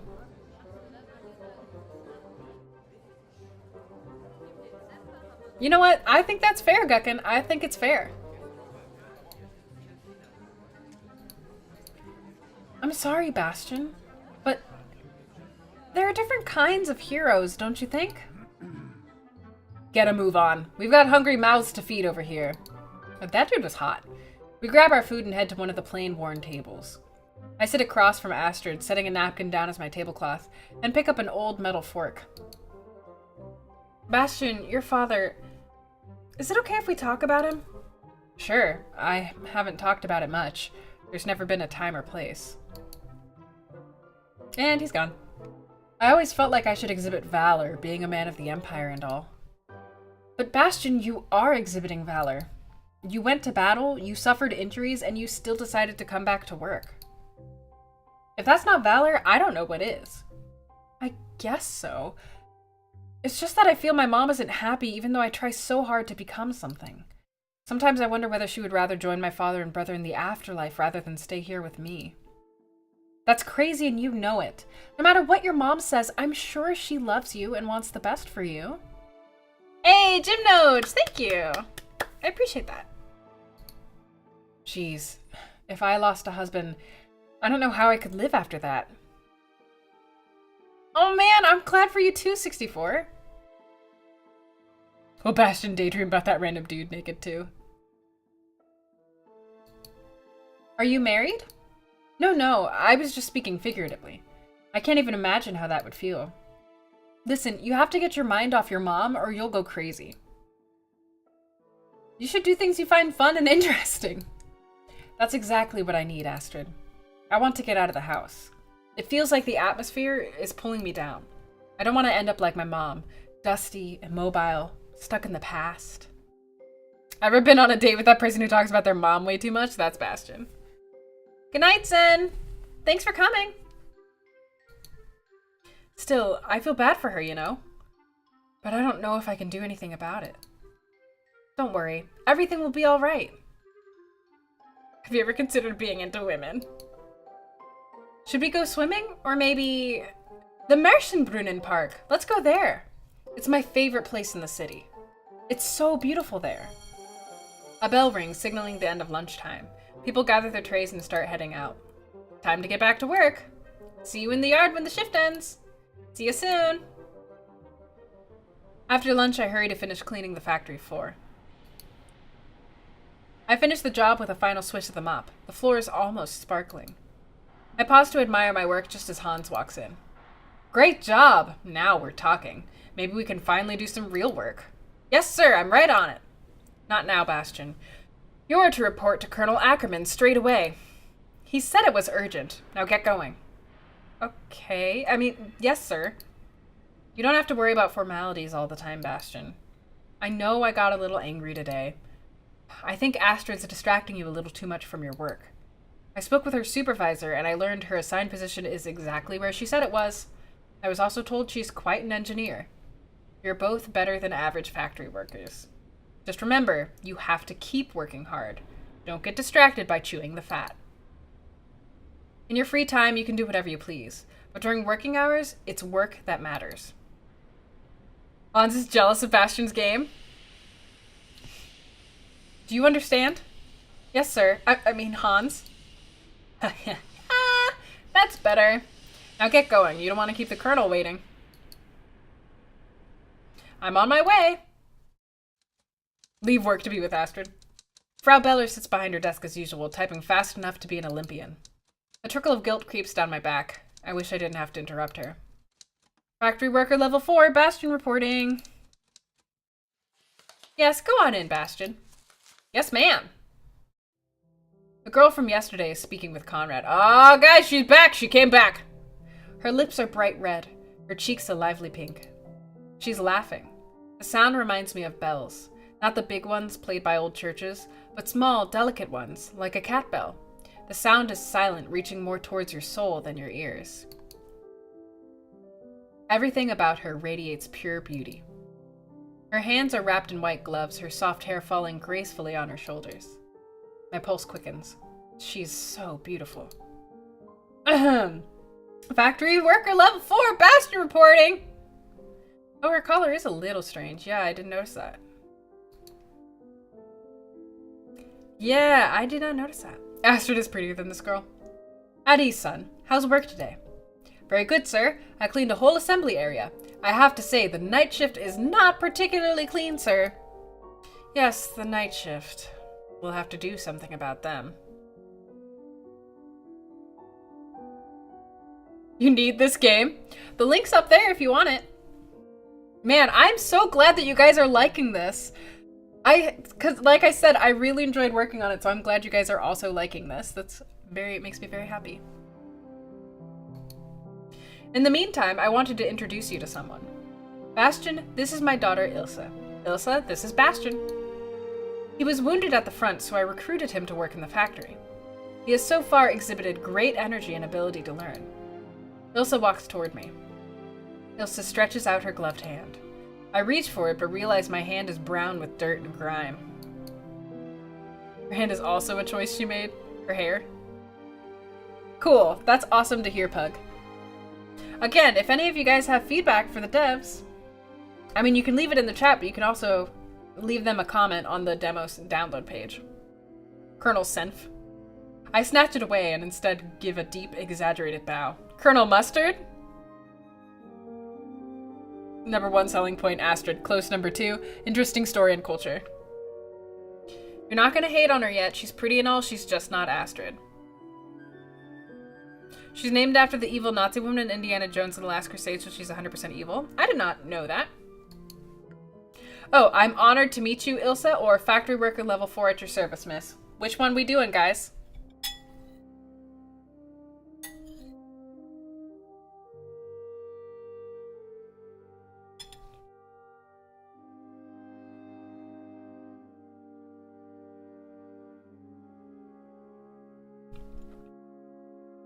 Y'all are so salty about Ilsa.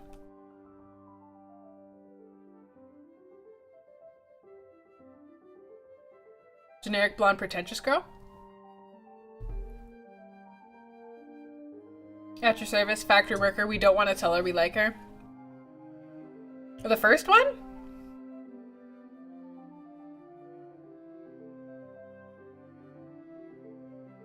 Man!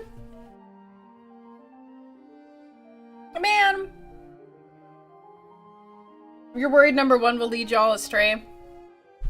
Man, listen, I'm gonna executive decision this one. I know y'all said number 2, but I feel like y'all are being unfair to this girl. We don't even know anything about her. Let's be nice. I'm honored to meet you, Ilsa. She is like his boss's daughter, so like, come on. No, she's the boss's daughter. I'm honored to meet you. Why are you bowing to me as if I'm an empress? And now your cheeks are almost as red as mine. Are you sure you're okay, soldier? Yes. I just came directly from the assembly area, and so I'm very dirty. It's no conditioning for meeting a fine lady such as yourself. You are so funny! Conrad looks at me. His expression is hard to understand. I was wondering if you would like to join Ilsa and me at the cinema today.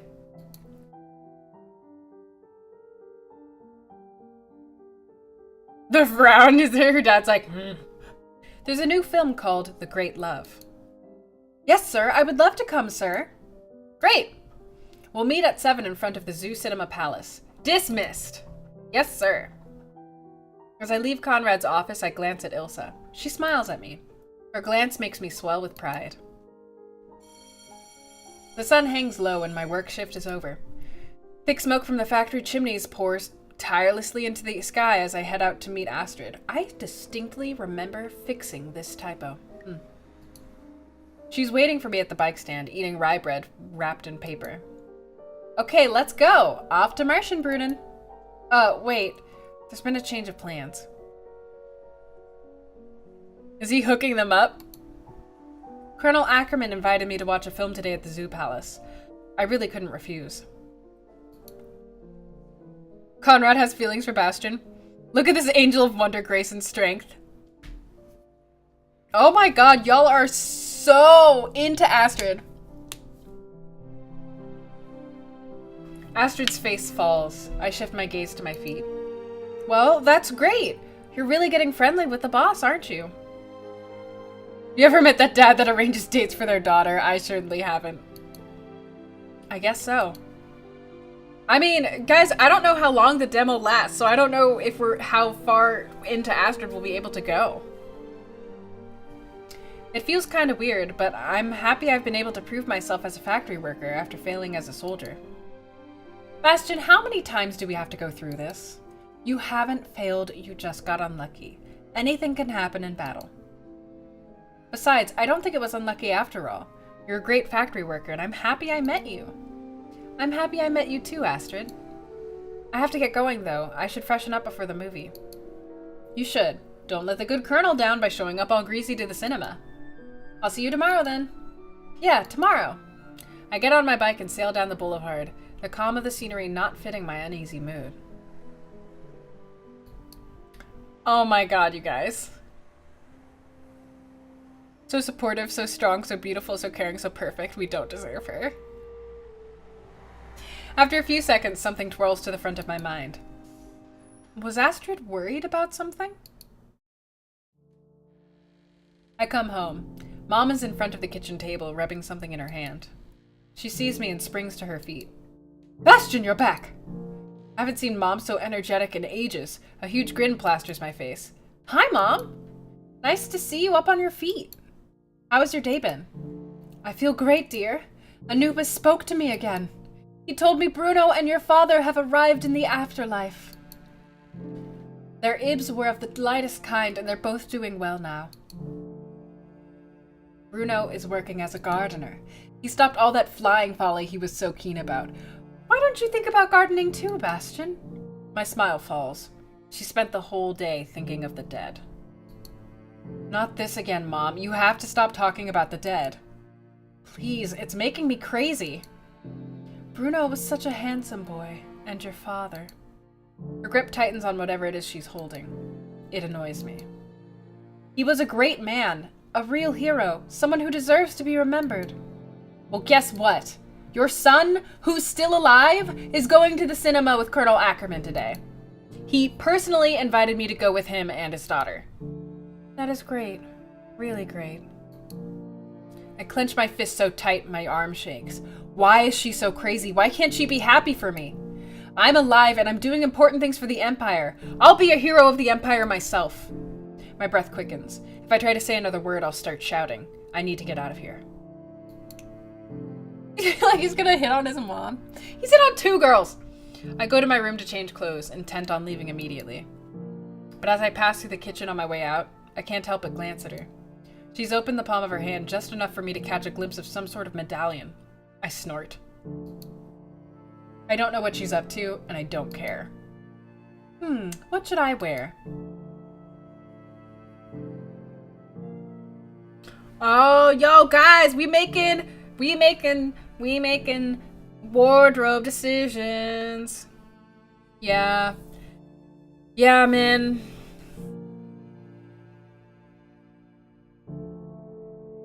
Well, yeah, she was a goddess. I mean... Soldier uniform, obviously. Uniform. This seems like a bigger choice. Soldier. Yeah. Okay, soldier we go. It's not really fancy, but what else do I have? I put on my uniform. It feels strange to wear it after a while. I leave the house and head to the cinema. I take a tram and arrive just as the Zoo Cinema Palace opens. It's the greatest movie theater in town, and tonight it's lit up with glorious spotlights. Large banners emblazoned with the Emperor's insignia hang from the front walls. A violently red carpet leads to the entrance. Glossy black automobiles drive up to the front, releasing people who are instantly swarmed by devoted photographers. Guards have set up a perimeter around them. For the love of Hathor? I didn't know there was an actual premiere tonight! I'm glad I put on my uniform. It's not fancy, but at least it is a uniform. I approach the entrance. A guard greets me with a salute. A guard holds up his hand. You must be one of the veterans the minister invited for tonight's premiere. Yes, I am a hero of the Eastern Front, and that's why the minister invited me here. Or, ahem, no, I haven't received such an invitation. Y'all, are we gonna lie?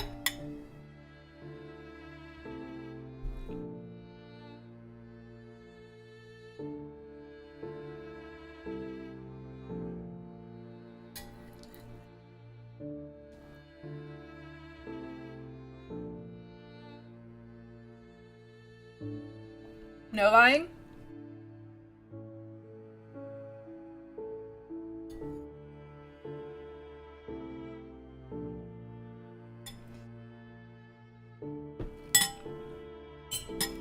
Everybody says don't lie. Okay. He doesn't seem smart enough to lie successfully. Okay. Then I need to see your ticket, sir. I see that, but listen. A black car motors up to the cinema entrance. Two people step out of the car, Conrad and Ilsa. Photographers turn to see who they are. Most turn back away, but a few do catch snapshots of them.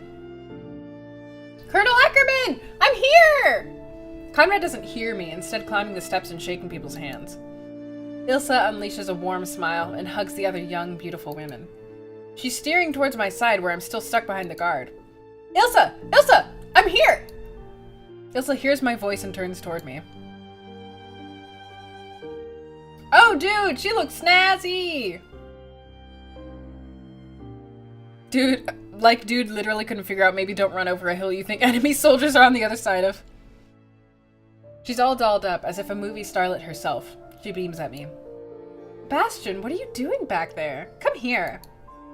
I storm past the guard, who's momentarily confused, and slip next to Ilsa on the carpet. I shake her hand in exaggeratedly formal fashion. Both of us are grinning like mad. Nice to see you again, soldier. You too, Ilsa. I must apologize for sounding like a fool, but why are you on the red carpet? Bastion, you made it. We wondered where you were hiding. I stiffened, suddenly self-conscious. Colonel Ackerman, I was unable to breach the strong defense formation the guards set up around the target area.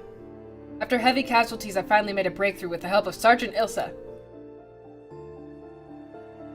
I'm glad you're finally relaxing a bit, Bastion.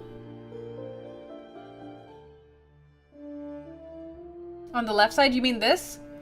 I think that's meant to be like a kind of like, she's got one of those dresses where it like stops here and then there's like a cutout and maybe like a droopy back. I think that's what it is. Let's get inside. The movie starts soon. Side by side, Conrad, Ilsa, and I walk into the theater. Oh, fancy. My heart pounds with excitement. Bastion made his first funny. I can't believe I'm at a movie premiere with Conrad and his daughter. We enter the grandiose lobby of the Zoo Cinema Palace. It's filled with glamorous people toasting champagne glasses. Immediately I see how underdressed I am. Still, no one has said anything, which makes me feel a little better. These backgrounds are so good. Waiters pass, carrying trays filled with sparkling drinks. There goes that! Conrad motions for a waiter to serve us. We grab glasses and toast each other. I still can't believe I'm here with these people. How did a poor kid like me achieve this? Did it really disintegrate? Oh! Yeah. Huh. Well, there was a noise for it, so he took it off. When they went inside, I think. Ultimate goal of this game is to see if you can like Ilsa more than Astrid. I'm glad you guys like the backgrounds. They are real nice. I'm sorry to ask such a foolish question, but why are we here? Bastion, I might have forgotten to mention, but Ilsa actually played a role in this film. She did a great job, so we were invited to the premiere. It's just a very small part, but I think I did quite well. The director really liked me and said he would keep me in mind for future roles. Ilsa and Bastion look like siblings. You just wait. In a short while, Ilsa will be a great star. Suddenly, everyone in the lobby quiets. But yeah, she's wearing like a sexy dress. You see, she's got a slit in it and everything. Almost as one, they turn to look at the entrance. A short, oh my god, he looks like an angel of death. A short, thin man in a plain brown uniform walks in. He wears no insignia other than an armband with an Anubis on it. He's surrounded by a wall of bodyguards in black uniforms. By the light of Hathor, a minister of public enlightenment. Yes, he often attends film premieres, especially high-profile ones such as this.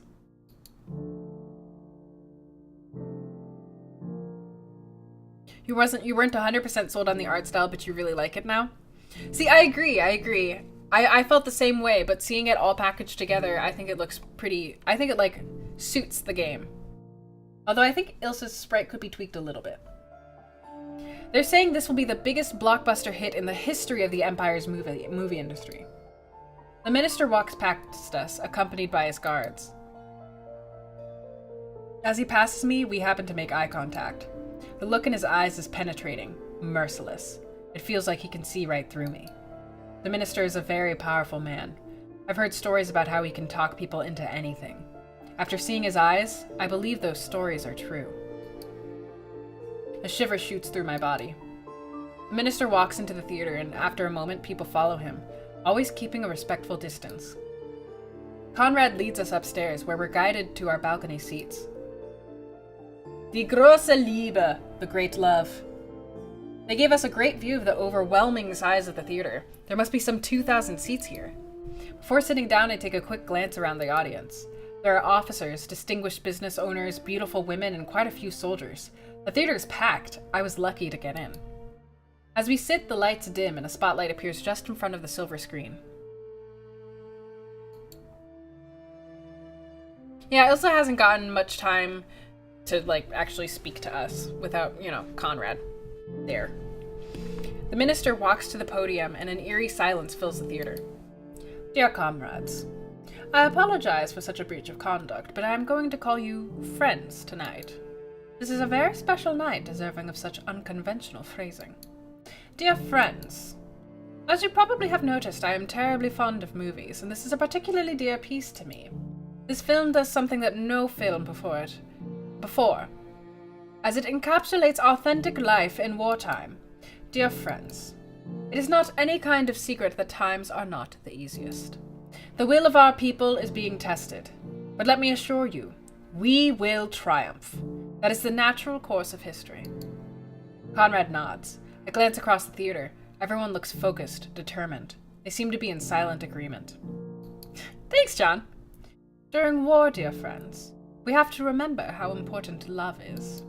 Love is what binds us together, and nothing is more beautiful than a woman loving her husband or a mother looking after her child. But the true depth of love is tested when one has to let go. We have all seen it, we have all felt it, when a loved one is gone. The minister's words shake me. I think of my father, of how I wish I could have gotten to know him. All I know are my mom's babblings of his heroics. What kind of person was he? What did he like? What did he hate? Did he love my mom? Was he happy? Or a chat loving a certain redhead. My eyes tear up. I turn my thoughts back to the speech and concentrate. I can't start crying in front of Conrad and Ilsa. For the greater good, an individual must at times give up his personal interest. That is his duty for the Empire. This extends to matters of much more prosaic importance than love, such as food, free time, shallow joys. This night exhibits our lives particularly well. We are enjoying a moment together.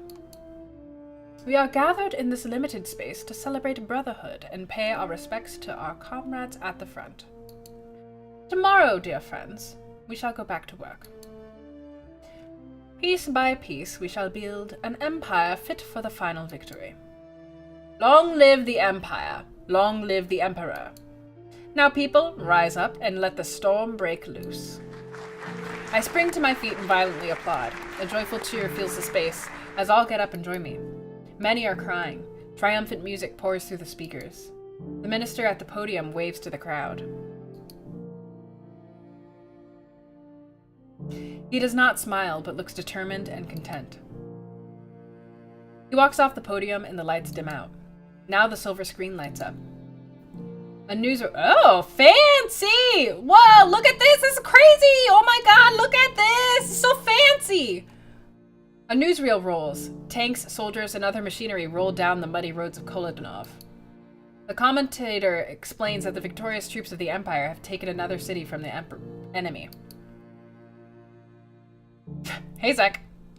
Planes fly across the sky, flak guns pounding at them. A burning plane falls down, and the commentator explains, voice thick with excitement, how the falling plane mirrors the faith of the enemy. The theater again fills with applause. I glance at Ilsa. She notices my look and glances back at me. A smile spreads across Conrad's face. How do you kids feel about the war effort? Isn't the bravery of our soldiers worthy of admiration? Yes, Father. I admire our soldiers. I think what helps them in their struggles is the knowledge they're fighting for the right cause. That's definitely true. I was on the battlefield only a short time, but the brotherhood between comrades was so strong it could take us through anything, you liar! The game's been pretty good. I actually, the chat's been enjoying it a lot, which is really cool to see. Music again starts to play. Text appears across the screen. The Great Love. The film begins with 2 fighter planes flying over a desert. One of them crash lands. The crowd gasps as flames curl into the sky. I've never seen such a realistic film. Ilsa, this movie is spectacular. I've never seen anything like it. It cost 3 million gold marks to make, so it better be. Don't worry about that, man. Don't think too hard about that. Great empire, we're gonna win the war, blah, blah, blah. Wow, that's a lot of money.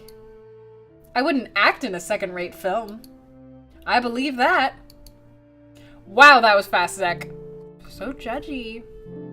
The scene shifts. A curtain opens on a theater stage and a woman begins to sing. Dancers spin gracefully in the background. After a few moments, an orchestra starts to play. That's me! Where? I can't recognize you. Right there! Well, I'm not there anymore.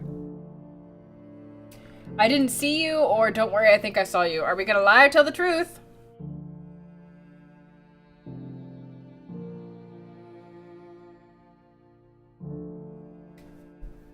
You officially don't like her. Oh, man. I, vetoed your decision before, so I won't veto your decision this time. Tell her the truth.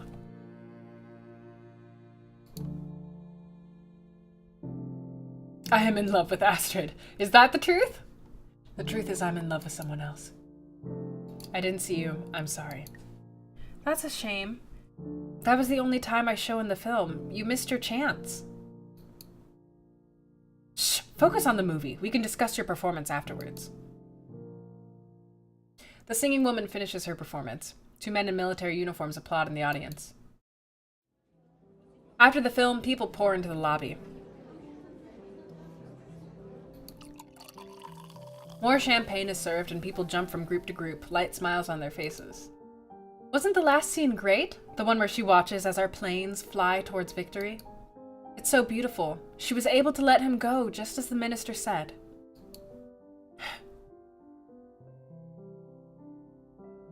Yes, it truly was a remarkable film. All the joys and sorrows that constitute life. I enjoyed it too, but tell me everything you did in the film, Ilsa. Well, it was actually just that one scene. It was a small part.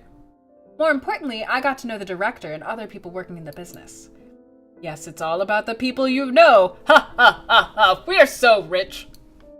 Remember that when planning your career, Bastion. Be nice to my daughter. Yes, sir. That's good advice. Conrad looks at his watch. Okay, we better get going. It is getting late. I'll use the facilities and then we'll go home, Ilsa. Yes, Father. As Conrad leaves, I turn towards Ilsa. Ilsa, it was a great night. I'm just sad I didn't get to enjoy you on the screen more.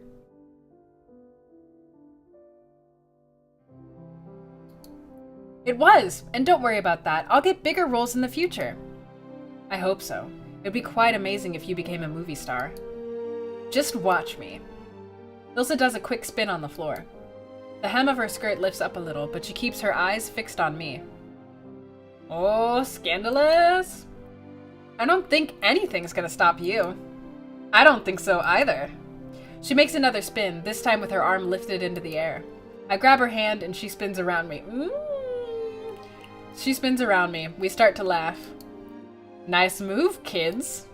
Conrad is watching us. I immediately jump away from Ilsa. Sir, Ilsa was just showing me how she danced in the film. Bastion, it's okay to dance a little. It's not a crime. Ilsa, darling, let's get going. Ilsa stops spinning and offers me her hand. I take it and give as formal a kiss as I can muster. See you later, Bastion. Colonel, Ilsa, it was a pleasure. See you at the factory, sir. Her skirt means nothing to me. Everybody is so thirsty for Astrid. Good night, Bastion. Conrad and Ilsa walk away. I watch them as they go. This has been a remarkable night, not unlike a dream. My mind jumps back to the strange visions I had, and I pinch myself. It hurts. I look up to see Ilsa and Conrad disappearing into a sleek automobile. This is real. For the first time in a while, I feel light and happy. I follow Ilsa and Conrad's cue and head for home myself. As I leave the cinema, an unpleasant feeling creeps into my consciousness. A feeling of being watched. Dude, oh my god, holy fuck, this is creepy. Out of the corner of my eye, I see something moving behind the big trees next to the cinema building. Playing it cool, I join the flow of other people leaving the cinema. Soon, my path diverges from the crowd. I step onto a relatively empty street, away from the bright lights. The hair on the back of my neck stands. I must be followed. The feeling is so strong. I shove my hands into my pockets and take long strides, trying to look as casual as possible. Then, without warning, I turn around. I swear I can see the flick of some dark fabric disappearing behind a corner. I peer into the night, but... was it really fabric? Or just the leaves of a distant bush rustling in the wind? I shake my head. I haven't been sleeping enough for days. I must simply be tired. Why would anyone follow me? I'm a poor kid without a father. A man who lives with his mother. I am not special. Shivering slightly, I turn towards home. The excitement must be getting to me. Hey! That's the end of the demo! Or not! Oh! No, what is this? It's nearly midnight. I gotta stop playing now so I don't miss school tomorrow? Life really was something else in that world? What is this? What is this? I'm really curious how the story continues. I can't wait until they release the full game. Lol. LOL. Panzer Hearts will be released in 2018. Stay tuned by following us on Facebook, YouTube, Instagram, and Twitter. Until then, feel free to try the demo again to see if you missed something. Also, take a look at the menu. There might be something hiding there. The menu. Okay, well let me... Hey. Dedicated for the young soldiers who never had the chance to fall in love. But I need more Astrid. Maybe that was our ghost dad. I mean... So what'd you guys think? You wanted to bang Astrid. Hey, look, there I am! Bam! There's me. Look at me, I'm in the credits. Woo! I worked on this game. Woo! We will in time. Bang Astrid? So, the link is in the chat. If you guys would like to download this demo and give it a go yourselves. You're super interested in this. I am very pleased to have this feedback, actually. I'm very pleased that they will have this feedback. So yeah, you can go onto itch.io and get the demo. You can follow them on there. They also are on Twitter and everything. And I will tweet out when they get the Kickstarter done. Nice 64. Your only critique is Hans has weird shoulders. You felt for Bastion. You like it. Who didn't want to bang Astrid? I don't think... Hank didn't want to bang Astrid, but Hank wanted to date a guy named Hans. You don't like the sprite art and setting. The rest seems pretty good. You mean the setting of the story or the setting of the backgrounds? Is there something that we can... Oh, there's links to the Facebook. What is this? Oh, look! It's the team! Make tanks not war. Oh my gosh, that's adorable. You like the quasi-historical setting, background art, that really cool live action thing in Ghost Dude? They could just remove everything from the game that's not Astrid. Hans had weird lips? You mean the wartime setting? Okay. Hank jumps through the door. What you say? Oh, and Ilsa's weird collar. Okay. The state of the world the story takes place in. That's fair. Wartime stuff is not everybody's jam.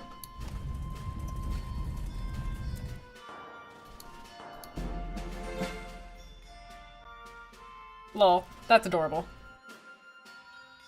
That's super, super cute. The team! Yeah, so do you guys feel... I don't know. I'm trying to think of things that would be good feedback for the devs to hear. Do you guys think that there's anything that you would like to see improved upon? Some of the early writing seemed clunky, but got better as it went on, you felt? Okay, that's fair.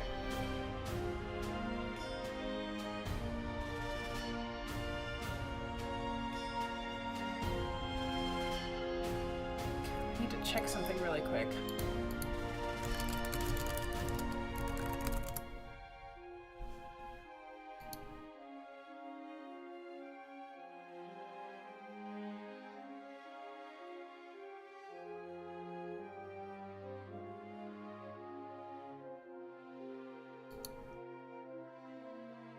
You'd actually prefer that they described his experience on the front more.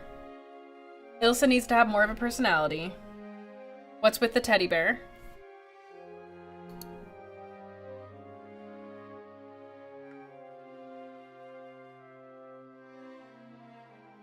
He just kind of blacks out and there's no real sense of the danger that he was in. Okay.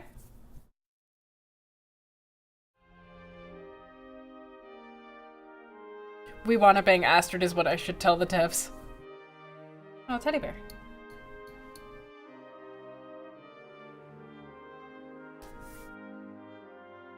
Okay.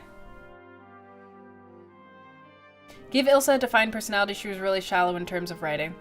I mean, I also think that we didn't get a lot of time with Astrid so far. Her personality should have been shown a little more.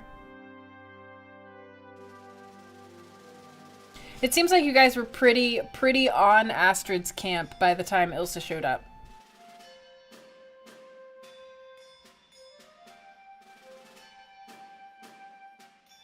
It's very interesting. This is one of the reasons that I really love streaming visual novels, because seeing your guys' reactions to things in real time makes things so much easier for a dev. As far as I am aware, it's just those two.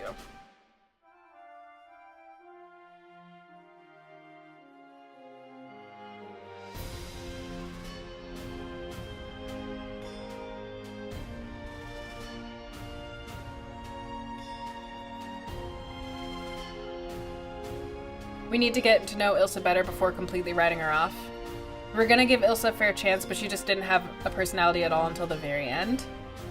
I wonder if the demo is allowing us to believe Ilsa seems shallow from Bastion's perspective, but she might have more depth. So you think the demo is doing that intentionally? It's just those two. You would definitely try to flesh out Ilsa's character more early on. Do you think that like, do you guys think if the game fleshed out Ilsa's character later, because like this is obviously just the demo, so if like after the demo there are a bunch of scenes with Ilsa, do you think that would be too little too late? Or what do you think?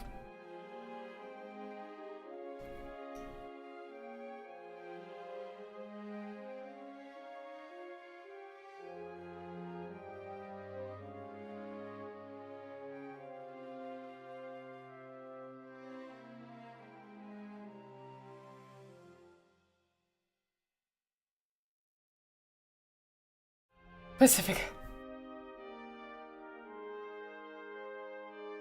You think you could get attached? You'd like something intriguing about Ilsa at the beginning, at least. Okay, so you'd like something, like you'd like a little thing that's dropped in so that everybody's like, oh, what's that about? And if she was fleshed out more after the demo, it would be fine. Okay. Doesn't have to be a full backstory. It would be fine. Some people tend to jump on a character early, leaving no room for another. That's fair. That does happen. But okay. Yeah, see, this is all really good feedback. Speaking as an actual game dev, I'm like, this is great and useful. Thank you, guys. A little more intrigue would be nice. Okay. Cool. Well, so I do have another game that I wanted to play. We'll quit this one. Thank you guys for sticking around with me through that. I appreciate that. But I do have another game. Just spitballing. If she was super eager about her role and was just excited telling everyone about it, then when you miss it, you feel much worse. Lol. That's an interesting idea. That's an interesting idea, Chon.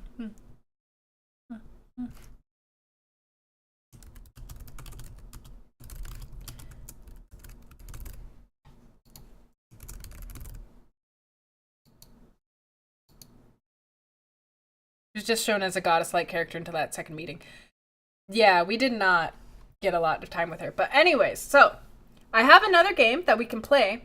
This is a game, full disclosure, that was sent to me to be streamed after Orwell. After they like saw me playing the game Orwell, if you guys remember. That's fair. You can, if you need to go to sleep, you can go to sleep. Good night, Guckin. But it was a game. It's apparently a pretty short game, but it's after seeing Orwell, they sent this to me and said that I should play it, and so we can see what it is like. It's about running the news, like being the person who runs the news. I think it might also have a kind of dystopian something to it. This is my assumption from seeing some of the like publicity for it. Realistic, respectable intrigue, not whoa, gorgeous woman I must imagine naked now kind of intrigue. You found it strange Bastion fantasized about Ilsa so fast, but mostly the timing of it. Yeah, the timing of it, yeah, playing it, it didn't seem to pan out very well.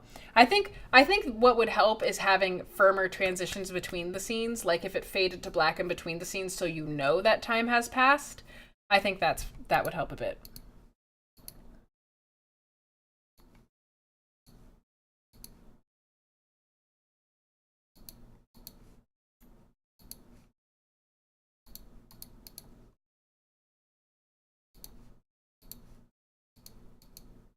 Uh-oh. It's not showing up the game. Okay, let me see if I can just pick the window. Capture the window. Oh, there we go. There we are.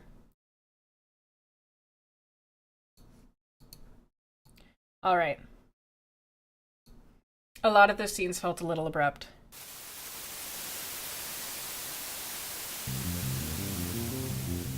No problem. Whoa, whoa, whoa, whoa.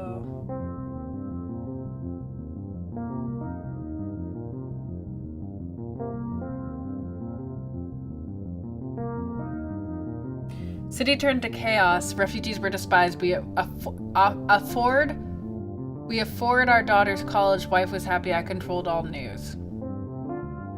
Okay, interesting. I'm gonna just tweet out that we're switching to a new game. Switching to a new game. Headliner. We control the news. Bam. All right, we'll see how this goes. Good night, Gift Nova. Thank you for coming. Yeah, let's see how this goes.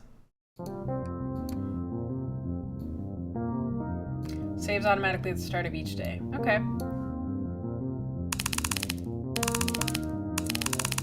Genetic engineering and civil unrest loom over Galaxia.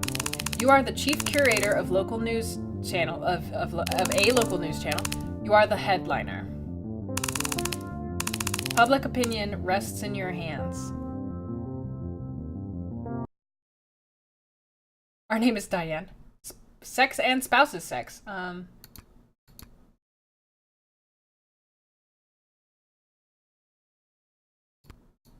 Okay, okay, what should our name be?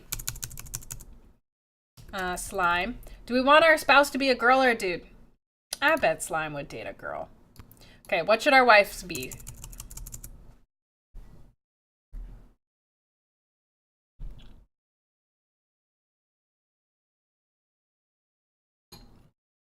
Hey, Nuptup! Thank you for hosting. Astrid. And our daughter's name can be Slimestrid.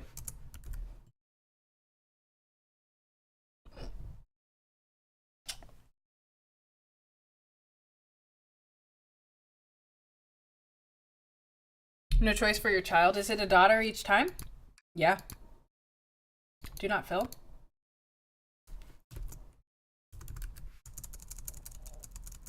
Uh-oh. It told me not to do it, but I did it. Let's see. 6 days before the festival. Good afternoon. I will be your new liaison, so let me say we are all glad to have you in the Gal Media family. Here are today's story pitches for you to review. We will publish online immediately after your approval. You may approve as many as you wish, but we might have more restrictions later on. We need a hard angle to stick to. Whatever gets our readers riveted. And you're up for a promotion. Good luck today, honey. XOXO Astrid.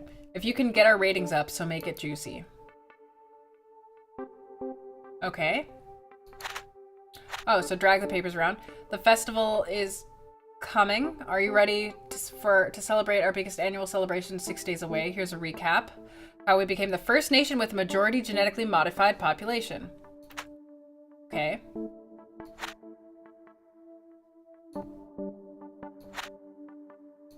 Oh, this is a approve stamp and this is a reject stamp. Okay. Purists, an economic burden. As the unmodified minority dwindles to a meager 7%, studies once again show their job performance lags behind. Is it ethical to continue offering the same benefits and taxes exemptions as the rest of the population?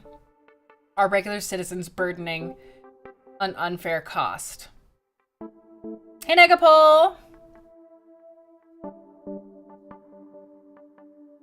I've been pretty good, Nuptup. Thank you for asking. I'm having a great time today.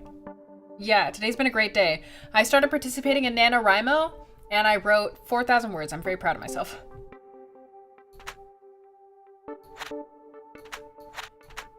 I ain't stamping nothing yet. Unrest at our doorstep. Liaris officials express concerns over the amassing of agresistan troops close to their eastern border. We will not succumb to provocation, stated President Callisto this morning. Galixia cannot stand silent while our neighbor is threatened. Or Modification 101.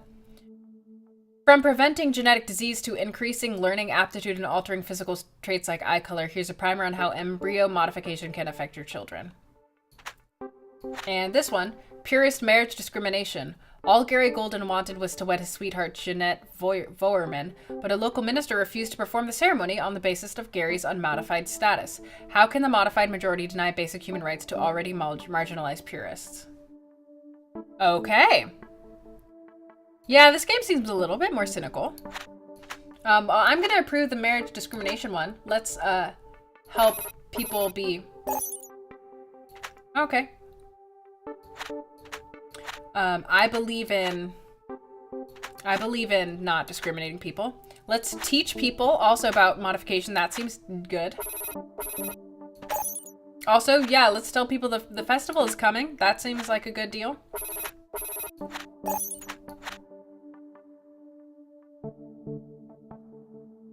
I mean, I guess we should talk about, you know, unrest being a thing. Should we talk about purists being an economic burden? Like genetically unmodified people being an economic burden? Is this a thing we should talk about?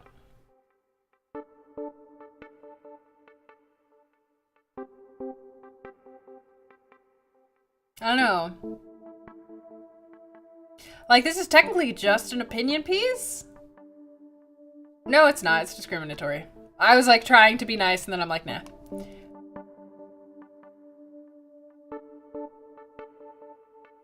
Seems kind of racist. Seems kind of geneticist. Fox News would approve it. You're correct. Let's disapprove it. Now, where's that door? Oh, now we leave. On the way home.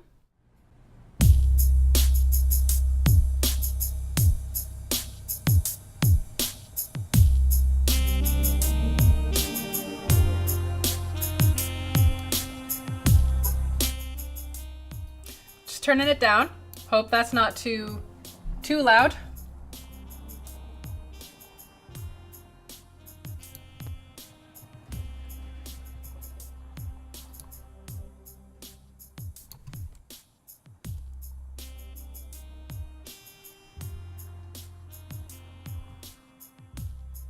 Some minister denying a marriage is in the news. Crap, they can do that now?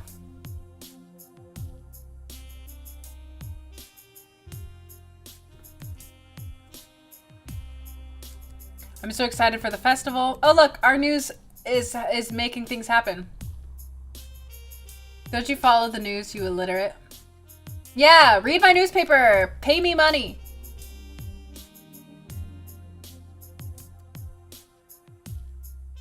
You can't tell my parents, you know they'd flip. Because I'm unmodded? Yeah, I heard even ministers are starting to turn on us. Did we do the wrong thing by publishing that story? Good night, Golan. Thanks for coming.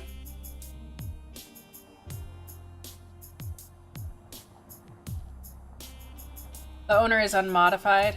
So what? They count up your change all the same? Uh-oh, let's help people not be racist. I'm worried about that conflict in Liaris. Don't worry, babe. I'm sure it'll work out. Don't worry, babe. Haven't you heard the news? It's not looking good. To the writers and screenwriters for the media, they are the true MVPs.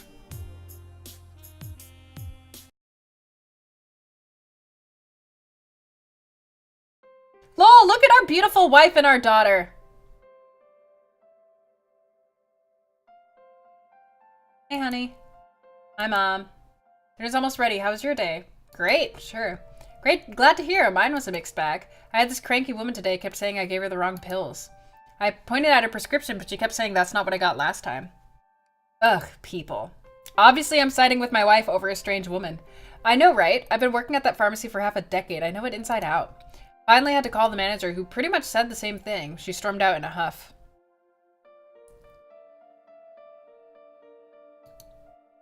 Ugh, people can be such twats. Amen. My daughter is allowed to curse. We are a very open-minded family. Also, look at these candles. Mostly people are grateful for their pills. Plus, the job pays well and it comes with perks.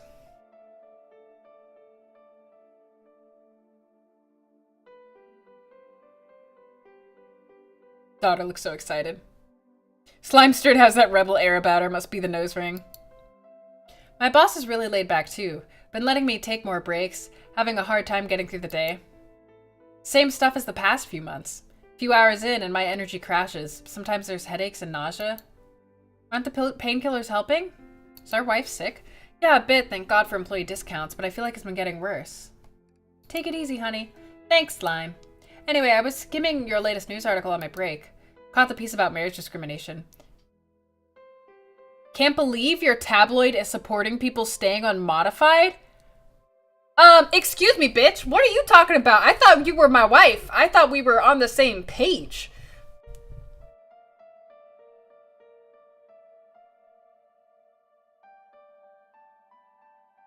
The angle makes it look like she has a party hat on.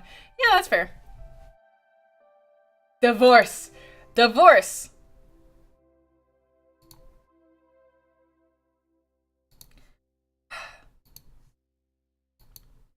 Marriage is just another establishment to chain us together. I'm saying the issue seemed a bit one-sided. Well, it's your paper, Mom, so you can publish whatever you want, right? Pretty much. But your mother has a responsibility to the readers. Gotta cover all sides of an issue fairly. I have to be unbiased? Exactly, and millions of people read the news and form opinions based on it. Things are already getting rowdy with Galixia's anniversary. Purist discrimination, modified health issues. Hopefully things don't escalate before the festival. Or are we gonna cause a civil war? Stories and language are the bedrock of human civilizations and the basis where they flourish. Words give shape, meaning, and culture to things that allow us to have a common ground, and from there expand from the simplest concept to a very complex chain of ideas with meaning and context. Oh yeah, Tony and his bunch are making signs for us to march with. Don't get too involved with that stuff. You're graduating soon. Have you made a decision about your secondaries? Been thinking about it. Focus on your academics or enjoy a bit of fun after stressful exams. Sure, but don't forget what really matters. It's your future we're talking about here, young lady. Speaking of which, I've been thinking about making something for the festival. Maybe a new set of plates. Going back to pottery, Mom? How's that coming along? Slow and messy, but it's fun. And it's a good distraction from all my worries. Helps me relax a bit. Well, I don't know, you're a racist, so... Anyway, the food should be ready. Let me grab the pot. What are we having? Slow-cooked synth beef roast. Before I forget, can you pick up dog food on your way back tomorrow? Sure. Right, let's eat. All those, like, other choices were really sassy. Like, if I have time, wife. No one reads newspapers. Hello, Slime. Great response to our publication yesterday. The bit on purist marriage discrimination sparked a lot of comments. You picked a strong pro-purist angle. Let's stick to that. By now, you might have noticed we use different colored clips for certain articles. Don't forget dog food on your way back. Love. Dude, woman, I'm a newspaper editor. Spell love correctly. 3 red clips is an op-ed where we take a stance on a heated issue. 2 blues is for info pieces, keeping the populace informed. And 1 yellow is for feedback, outcomes of topics we covered before and our influence. Put a sticky note on your desk, you'll get used to it. Today we've got some stories contesting for the same spot that needs to be filled. If you see 2 stories stapled together, you must approve one of them. The other will be rejected automatically. Little controversy never hurts the ratings. Festival less than a week away. Here's an objective look at both sides. I like that. I like the phrase objective. Uh-oh, we gotta pick one of these. Oh, come on. I still read some local news articles. The Stranger. New research by the Small Business Alliance shows that purist workers perform a mere 16% worse than modified, a small price to pay for increased diversity and fewer medical expenses related to modified-only ailments. But the Small Business Alliance has revealed that purist laborers perform 16% worse than their modified counterparts. This means 1 in 5 lost tips and return merchandise, not to mention exponentially spread disease due to unclean bathrooms. Can struggling businesses afford such a hit? Dude, okay, purist workers can't be that bad. Come on. Tima Grinspan arrives. Angelic tones, pure voice, catchy tunes. Our celebrity has returned. Cool. Purist rights at risk. Recent refusal to wed a purist couple by a local minister is quickly sparking national debate. The trial is more than a squabble. It's setting a precedent for our nation. Purists cannot be denied the right to marry. It's a basic human right. End of discussion. Modified rights at... Oh, this is too real. Them getting rights hurts my rights. Ugh. Seems rather black and white. Selectively allowing an unknown variable of a person through a country, you are approving a biased piece of journalism. Amy Schumer. Galaxa is struggling to support the unmodified minority, susceptible to 34% more chronic diseases and proving less efficient in the workplace. With limited funding for social support, we need to curtail unchecked expansion of the population.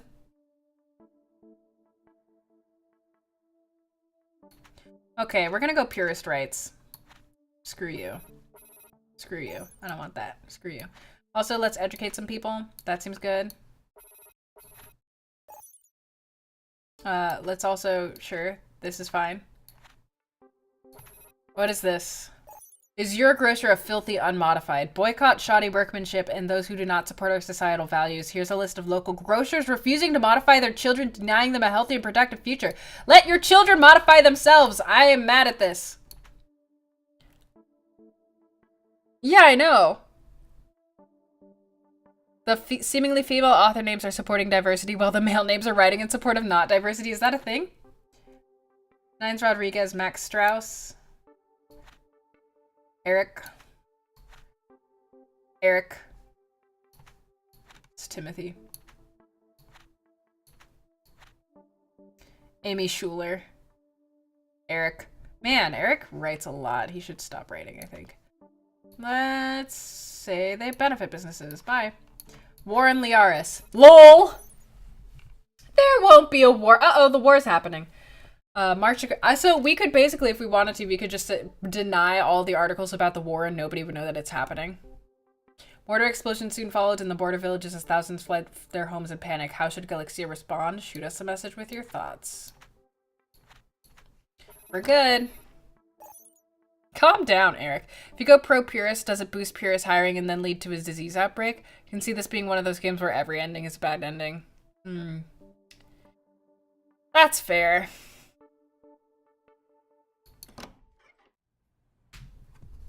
Liars. Oh, wait. Great. We got graffiti. People are mad at us already. Grinspan is in Galaxy. I'm so pumped. She's performing at the festival too, right?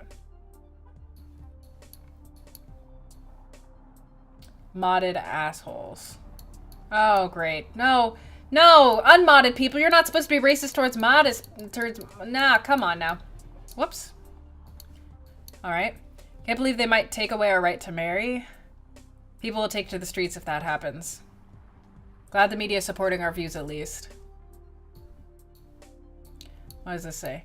Peace in Liaris. Okay. Nausea again. I think it might be modified rejection sickness. Don't say that. I'm sure it's just the flu, I hope. Great, there's such a thing. Time to buy dog food. Oh, we got the dog food. We helped our wife.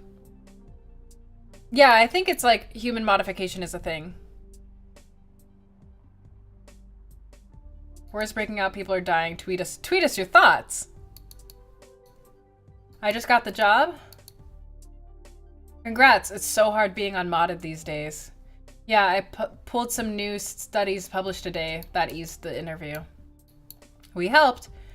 We should hold off on the honeymoon in Liaris. I saw the news, babe. Lots of destruction. All those poor people, where will they go? Oh wait, do you mean poor? Like all those poor people or all those poor people? Like which do you mean? Not a single dick was here. Everything go well at work? Can't complain. How was your day? No annoying prescription, ladies, but it wasn't that great. I had another bad fainting spell. Maybe it's just low blood pressure. We were just learning about that in bio. I don't know anymore. I tried cutting coffee and exercising more, but nothing makes any difference. Time to see a doctor. Yeah, I think you're right. I'll see if I can stop by the clinic. Maybe it's your mods? You had those done artificially after birth, right? It wasn't subsidized by the government back then, so my parents had to save up and do it later. What about you, Mom? I was modified later, too. Oh, cool. So I'm like the first in our family? We just learned in bio that birth mods take much better than post-birth ones. Maybe my issues have something to do with that. Guess I'll see what the clinic thinks. Whether humanity should strive to stay pure or transcend the limitations of humanity, even if it means losing what makes people human. Yeah, that's super subjective, and also the idea of purity is one that I want to toss out of a window and shoot with a crossbow. So, any idea of anything being pure... what does that even mean? Why is it... Like, unless it's like my food being pure of contamination from gluten, I don't want to hear about it. How was school? Bio was cool, but we had a stupid surprise quiz in math. I was taking advanced calculus at your age. That's how I met your mother, actually. I asked your mom for help because your mom was super smart. I always suspected she had ulterior motives. Dating is all messed up now. I read that about that marriage thing in Mom's News today. I read that too. Your tabloid is defending the purists. They deserve equality, woman. I guess, but they choose to be outcasts. There's no reason not to modify these days, especially with the subsidies. Look, if people want to believe in this weird false idea of purity, they can. It's not about money, Mom. It's about people's choice. Makes me wonder, what if I were unmodified? Would you still have married me, Slime? Of course. Damn straight you would have. Like you would even find anyone hotter than me. Yo, don't put me down like that. On the other hand, at least we wouldn't have this lady to worry about. Haha, bull. You know you're gonna miss me after I graduate and I'm gone for good. The Oxpox Uni has an awesome biology program. One of the top schools, it's a little expensive. We'll have to look at our finances later. But, no buts. Help me set up and feed the dog food. Here you go. Can you also pick up dinner tomorrow? Sure. Let me take the stuff out of the oven. Can't wait. Beef and leek casserole over wild rice. Extra cheese? Always. I mean, things seem to be going fine now that we're being equality and supporting people's lives. Come on. Afternoon. Decent rating so far. Drew some comments from our subscribers. We can always do better. We have a slight pro-purist bent, so let's prefer that harder. Got a few letters from readers. We can make today's issue a bit edgier, get some attention. I trust you're a quick learner. Articles with 3 red clips is where we build our angles, so be consistent. Carry on. Foodalingus. Ugh, gross. I do not like the phrase foodalingus. Okay. It's educational, so who cares? The purist minority is pleased with your messages. Keep up the good fight, headliner. Okay. What's this? Letters from Razors. Learning about the Liara's conflict and all these people fleeing to Galaxia scares me. I'm not prejudiced, but I have to work 2 minimum wage jobs just to feed my family. What if one of them is taken away by an immigrant? Bitch, we're rejecting this. Screw you. No, we are not doing that. We are not playing that game.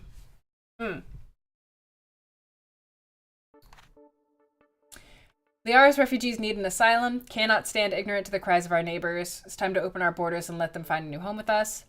Refugee crisis threatens stability. As they try to cross the border, we must stop and think before we let them in.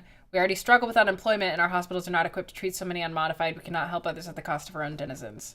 Man, fuck you. Listen, fair.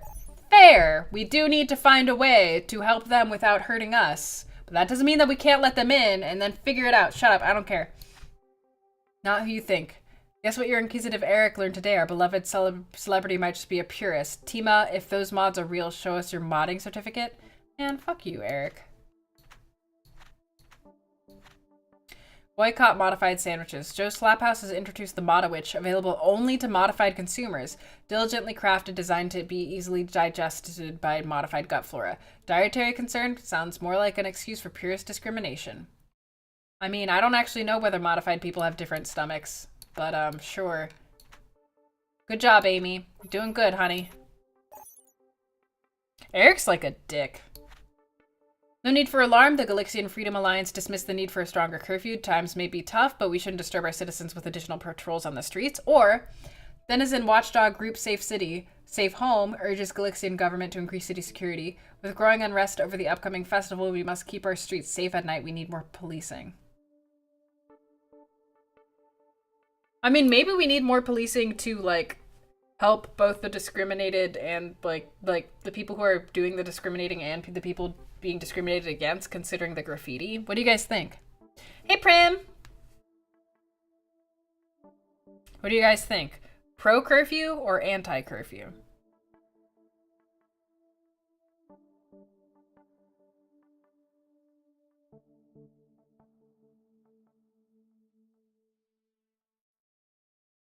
You're almost named Eric after the prince in The Little Mermaid.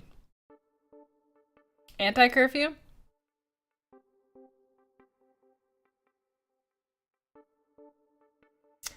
Say what, Link?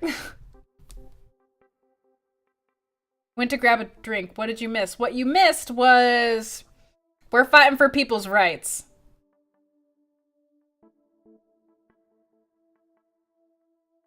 Always anti-curfew. But why?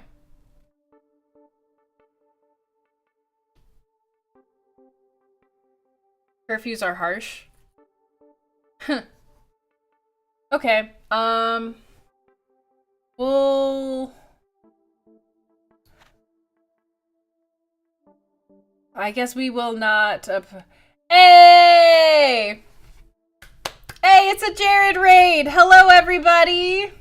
Hello! What we are currently doing is we are basically playing a version of Papers, Please that exists in a genetic modified, like a country where half of our citizens are genetically modified and everybody's very angry about it. Or everybody's very angry at the people who are not genetically modified because they're not as efficient workers. Hello, welcome! Fight them back! Fight them back! Fight back, Fold! You can do it! Jared sends news. Thanks, Jared. So we're not gonna say that we need a curfew, and we're gonna leave.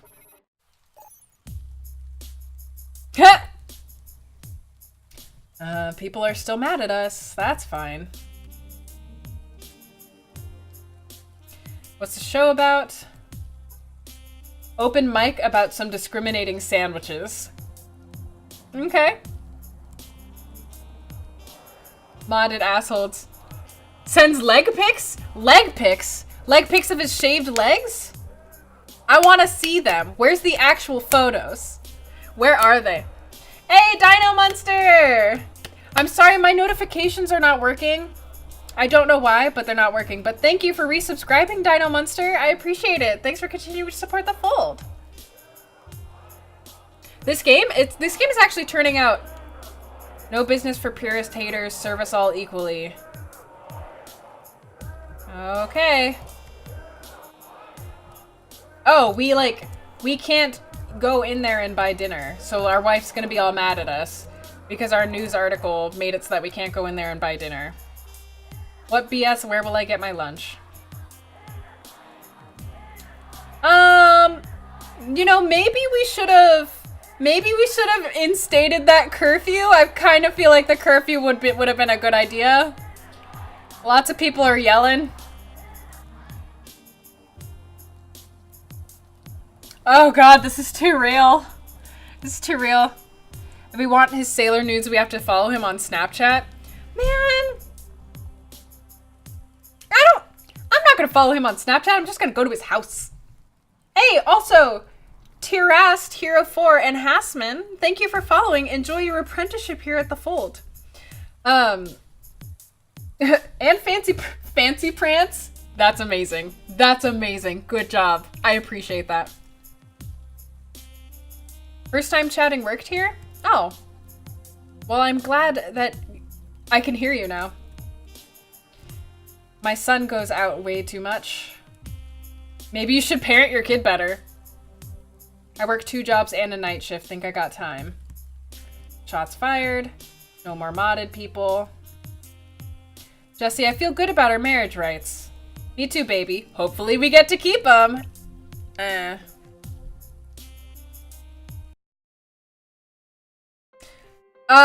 I don't... Zach, I think... Listen, I think maybe you should just let me live my life, Zach, huh? I feel like if I want to go see naked Jared legs, I should be able to go see them. It is up to me. Did you link to Jared's legs? Did you link to Jared's gams? Oh my god, Jared!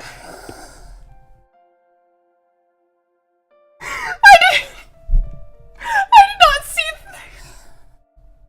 I can't look at it! It's too brilliant! Oh my god, I did not see that photo on Instagram before. Oh my god, my face is turning red. This is too much for me. This is too much for me. This is too much for me. Everybody go look at Jared's gams. And that Instagram link that Lily posted. Thank you, Lily, for sharing. That was amazing. Hey, Slime, I'm starving. What did you get? Protesters were blocking the store. Damn purists. Can't even have a normal dinner anymore. I was heckled by a bunch of purist protesters today. Can you believe it? I totally can. You're kind of really racist. They were hollering at me. Apparently, I walk like a modified whatever that means. Ludicrous. People getting in their heads. My not-so-virgin eyes. I did ask for it. You're right. More than just gams in that picture. Yeah. By the way, Slimestrid is at her friend's, probably up to no good at all ways. I worry about her, you know? She's so close to graduating, but all she's thinking about now is some stupid rally at the festival. Also, by the way, Broken Bow, Lord Romeo, and Timely Dino, thank you guys for following. I appreciate it. Enjoy your apprenticeship here at the Fold.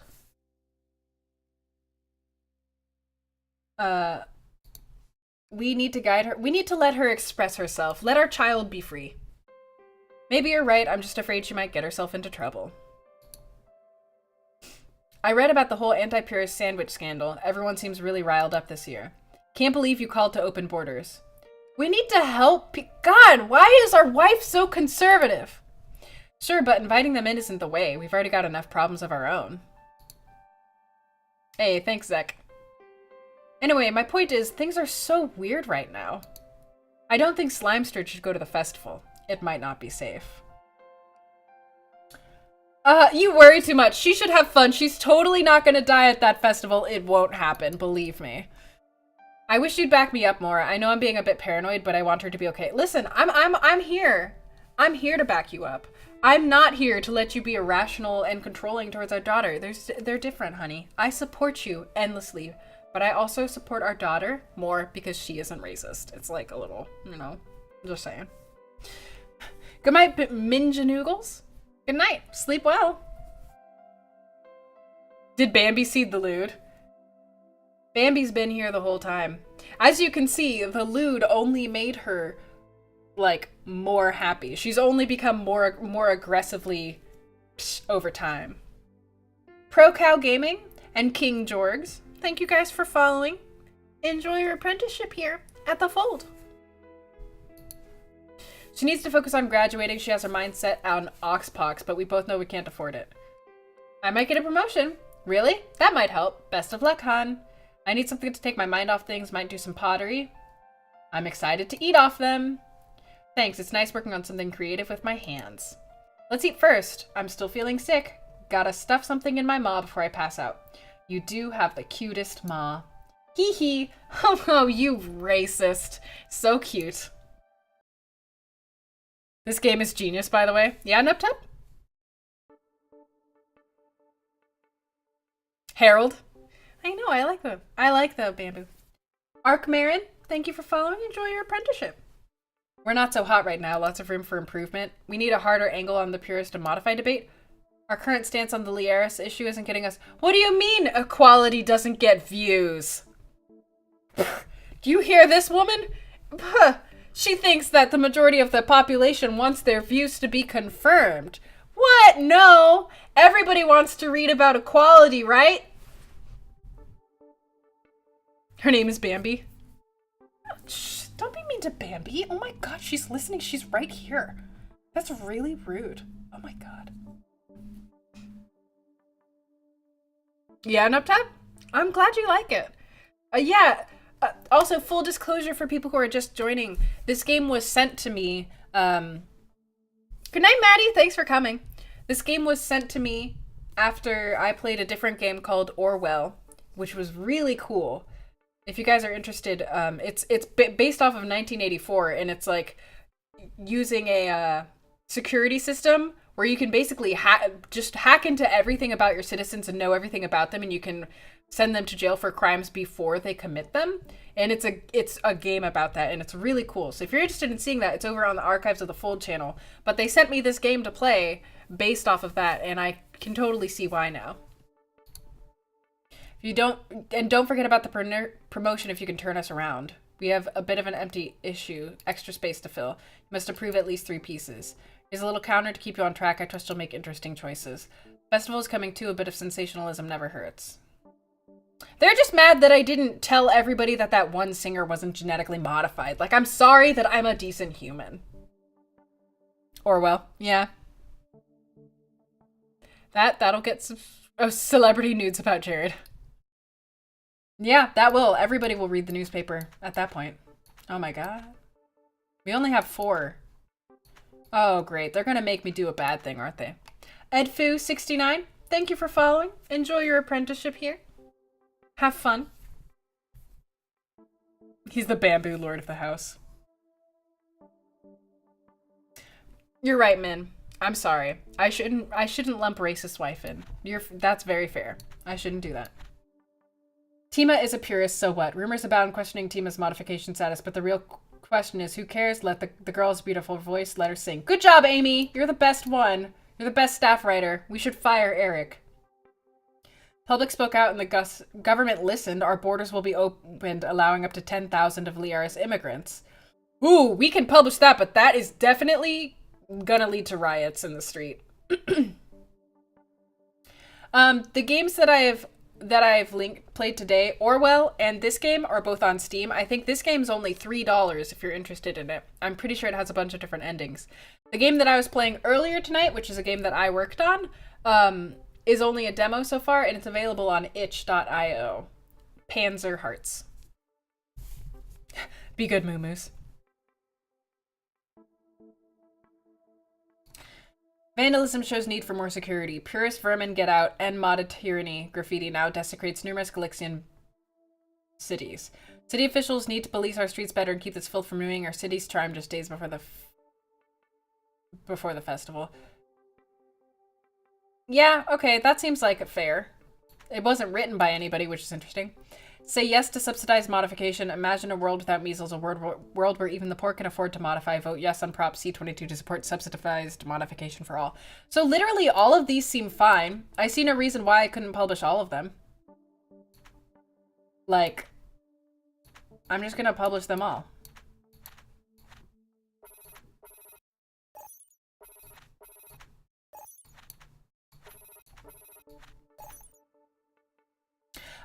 I edited and copywrote for the script. So they sent me the script. I polished it up and rewrote some things and made some suggestions for changes and such, and sent it back to them. And then they made more changes and put it into the demo. Which listen, I've worked on a couple of visual novels at this point. So, you know, you don't always get to work on a game that you actually enjoy the story and the characters. But I actually really enjoyed the story and the characters, especially as the game continued, because, you know, the demo stopped maybe about at a third of the way through. As the story continues, I got really invested.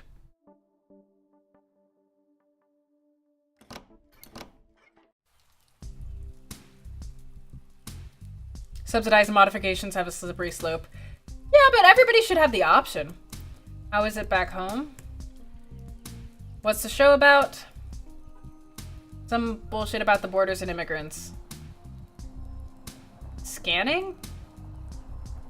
What is that, security or something? Is that scanning help? What? What's happening?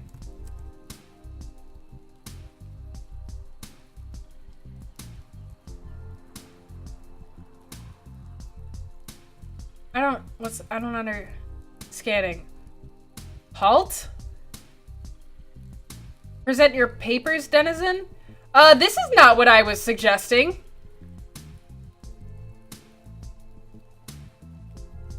I love my local pharmacy. The clerk is so cute. Ask her out already. Excuse me, that's my wife. That's my wife. Yeah, so I think we might have done it bad. Poor refugee, please help. Oh, they're people asking for money. Coin for the region. The news is actually defending the immigrants. Bullshit. Take a whole 20. Oh, that was really nice of you. Okay, so Jesse, I really like the news these days. Gal Media is finally speaking out for the discriminated purists. Yeah, shout out to the company. I did see the visual novel maker. I haven't been able to try it or do anything with it so far. It looks interesting. I would be willing to give it a shot eventually and see how it compares to Renpai. Yeah, ProCal Gaming. The way that it works is that if you're, like, for example, if I hosted somebody else, if you stayed on my page and tried to chat, you wouldn't be able to interact with the people on their Twitch page. So you would need to go to click on their Twitch page in order to chat with the people there. Would we truly miss racist wife? I don't know, we named her after best waifu Astrid. It's definitely about the power of media. Slime, did you see those protesters? And a few got stopped by police. That's bullshit. Amen. Yeah, patrols are too much, right, honey? Maybe, but I admit they make me feel safer. I saw a bunch of punk kids yelling around, calling modified folks the oppressors. We've also got the Liaris refugees to worry about, lots of immigrants already coming in. I'm kind of worried. I think my boss may be looking to replace me. He's been really patient with my health issues, but I think it's straining his business. How are you feeling today? Not great, a little headachy. I stopped by the clinic today. They won't have the results till tomorrow, but I was reading up and I think it might be modification rejection sickness. What? That's still incurable, right? We'll deal with it. Yeah, we'll have to, but God, the meds for that are so expensive. I don't even want to think about it right now. How are your plates? They're coming along, thanks for asking. At least we have the festival to look forward to. Can you pick up a transgenic tomato? Can you pick up a fancy-ass tomato tomorrow? Sure. Thanks, it won't be a proper festival dinner without one. Let me peel the eggs and let's eat. Thanks for cooking, wife who also has a job that I never help cook. I mean, in this game I'm a girl, but still.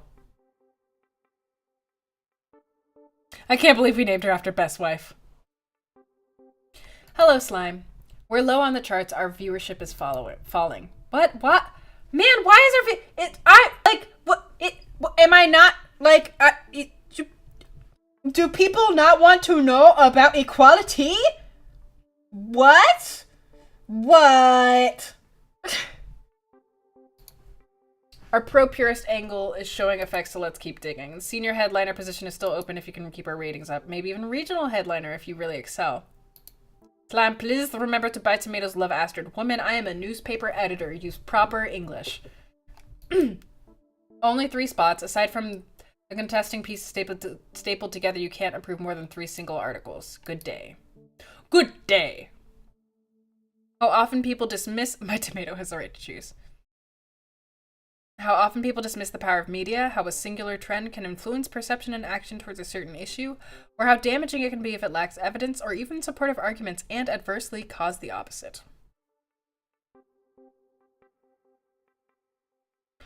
Yeah, it's fair. I mean, you're right, Arc Marin, but like, can't I just have a fantasy in video games where everything works out well, you know? Like, can't that be it? Call for transgenic tomato import. We're selling out of our traditional veggie fruit. So basically what you're saying is if I publish this, I get a tomato, and if I don't publish this, I don't get a tomato? Okay. Dark underbelly of clubbing. Gentlemen's clubs doubling as prostitution rings is old news, but their nature is ever shocking. One Galixian venue was found to cater to a sick fetish of the twisted pro-modified underground, aptly named Purist Bondage. Oh, Amy, you have found the gold. That's messed up. No, Galaxia won't be invaded. The conflict in Liaris is no act of aggression, but a frustrated response. The disputed territory has historically belonged to blah, blah, blah, blah, blah. Okay. Which is probably exactly what our people will do when they read this. Tina Grinspan needs to withdraw. It absolutely matters Tima is unmodified. Eric, why are you the fucking worst? Goodbye. Say no to compulsory modification, which would impose compulsory modification of embryos. Yeah, we're not doing... That's very important. Give me a second. So far I've got 3. Very compelling. 1 is about tomatoes. Internal memo. We are sad to announce that in light of our falling ratings, we'll be limiting our healthcare benefits and removing the Mrs. Benefits package. I thought I was doing very well. And now my wife's not going to be covered. MRS. Oh, it's not Mrs., it's MRS. Modification rejection sickness. 1 in 5 denizens who've undergone post-birth voluntary modification. Autoimmune sickness where one's body rejects the modified cells, resulting in varying amounts of fatigue and sickness. In some cases, it may be fatal. Our wife's going to die. There's no known cure, but lifelong medication can alleviate most of the symptoms and lead to a fulfilling life.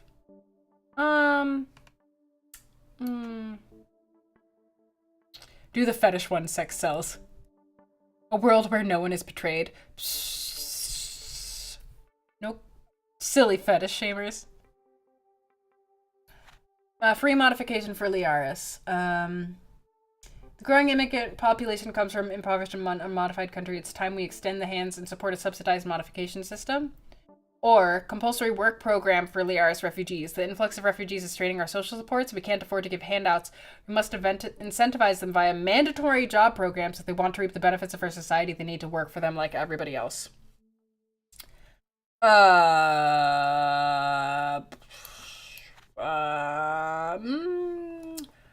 well, let's see.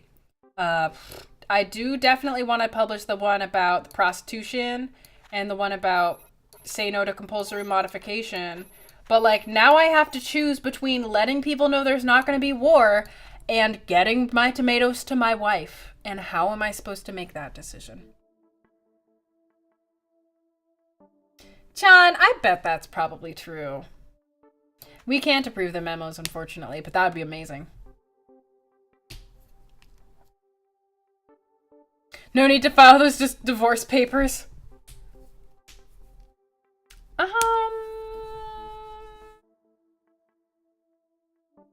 I know, but like compulsory work, like, I don't know. Compulsory work program kind of sounds a little bit like slave labor. Tomatoes, war. Tomatoes, war. I guess I'll be a good person and say there's not gonna be a war.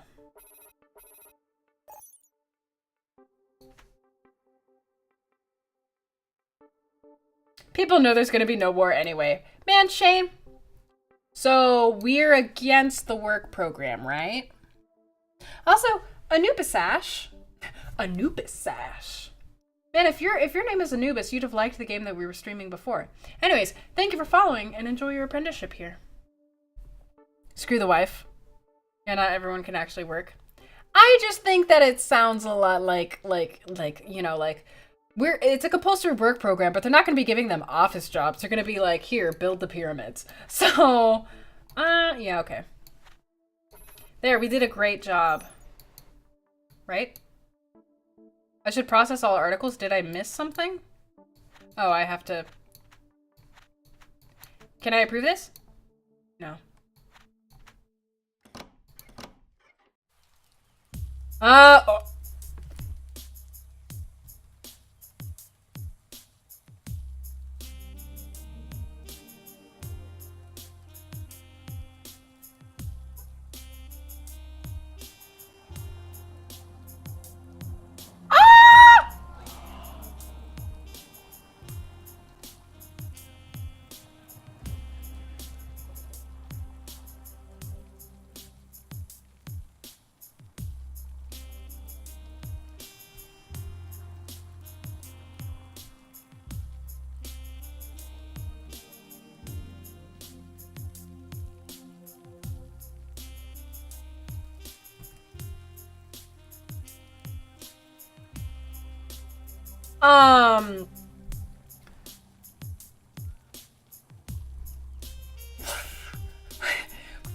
The club is lit tonight. None of this is our fault. None of this is our fault. These were all people choosing their own actions. So it's not... Bye. Bye-bye. Yeah, maybe our daughter should not go to the festival. Yeah, I would like to buy some tomatoes. Out of stock.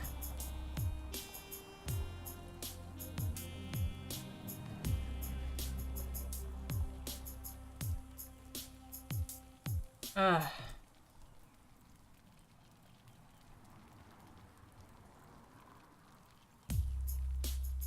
I know, baby. I know. I can't get the tomatoes. They out of stock. The tomatoes be gone.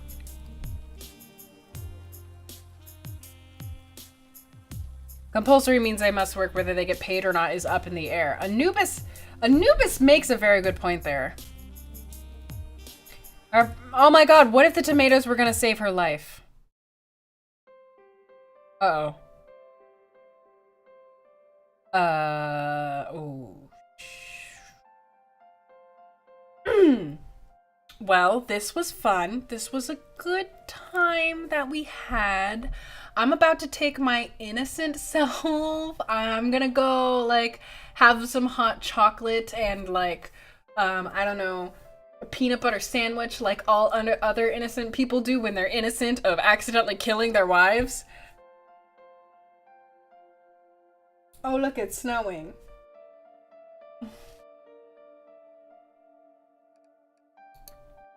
Hopefully she gets here soon. I'm starving. God knows we can't feed ourselves. I've been following your news, like the stories about the compulsory modifications. So cool you're taking a stance. I like your publication has a clear message. I love reading about this stuff, especially the whole genetic modification of embryos. I was checking out Oxbox. I've got a whole program dedicated to it. It's awesome. That other person asked her out. Oh my god, maybe you're right. She got on peek at Jared's nudes. This is the first tomato-related death I've seen. If you study hard, you might go. Really? Mom didn't seem too keen on it. It's everything I want for my secondary is my dream uni. Oh, bitch, she mad at us. She mad at us. She mad at us. Don't know. Honey, listen, I thought you were dead. I love you so much. I'm glad you're back. I stopped at one too. Seems they're all over the city. I'm glad I saw a bunch of protesters and graffiti popping up. I'm concerned about the festival. Should we say it'll be very fun or it might not be that safe? Because I'm a little worried that our daughter's gonna actually die. If only we got the tomato. Like, do you think that we should refuse our daughter to go?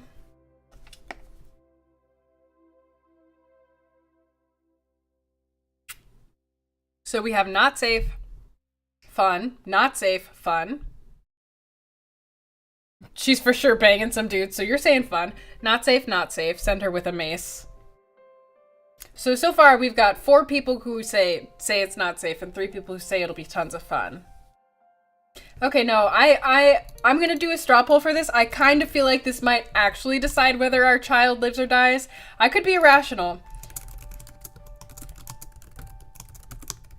But I'm gonna make a straw poll and you guys can vote because listen, if she dies, I do not want this blood to be on my hands. If daughter dies, replaced with transgenic tomato. Jenna also says not safe. But it might not be safe. It's not safe, have fun. You can't have the best of both worlds, hobo. That's not fair. Not safe because that's true. They did literally light a building on fire using bombs. Using Molotov cocktails. Oh wow, this is a lot closer than I thought it was gonna be. People are still voting, so I'll let you guys vote, but so far it's about tied. She looks tough and like she can handle herself. Not if people set her on fire with a bomb. I voted fun on the basis that this is a video game. Shane, you have to take things seriously. You, how are we supposed to learn moral lessons about the media if you're just like, woo, our daughter can die? You never hoped a straw poll would be a tie this much. Mace or fist won't protect you now. Modified doesn't mean impervious to fire. I mean, you don't know, it totally could. Oh my god. We have more votes and yet it's still 50-50. Please, somebody break this tie. Somebody break this tie to me. Easy peasy. Break this tie for me. I just don't want the blood on my hands. Like, this can't be my responsibility. I would like to blame you guys. No, oh my god, you guys are turning on me. What happened? We're a democracy. The fold has always been a Madam Mint. Thank you, Madam Mint. Shane, oh god. Oh god. Oh no, fun's winning. Oh man, 15 votes and fun is winning by 1. Here is the thing. Send her with mace. Send her with a mace. Ketchup is tomato blood. Oh god, it's still winning. Oh no, now they're tied again. They're tied again, they're tied again. Our daughter's gonna die, y'all. Direct democracy.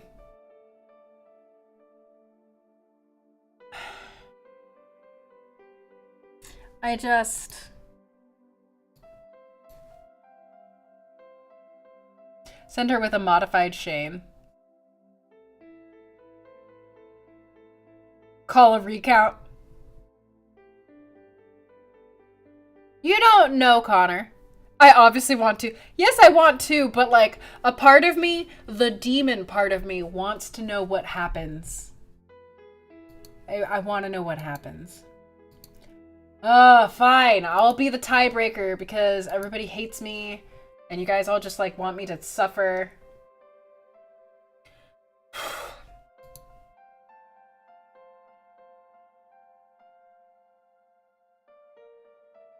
I will follow you right now if you do. It's bribery is a thing, right? Alright, it'll be... Oh god, this is gonna kill our daughter and I blame all of you. Our daughter's the only cool one in this family. Oh, fun is winning. Okay, it'll be tons of fun.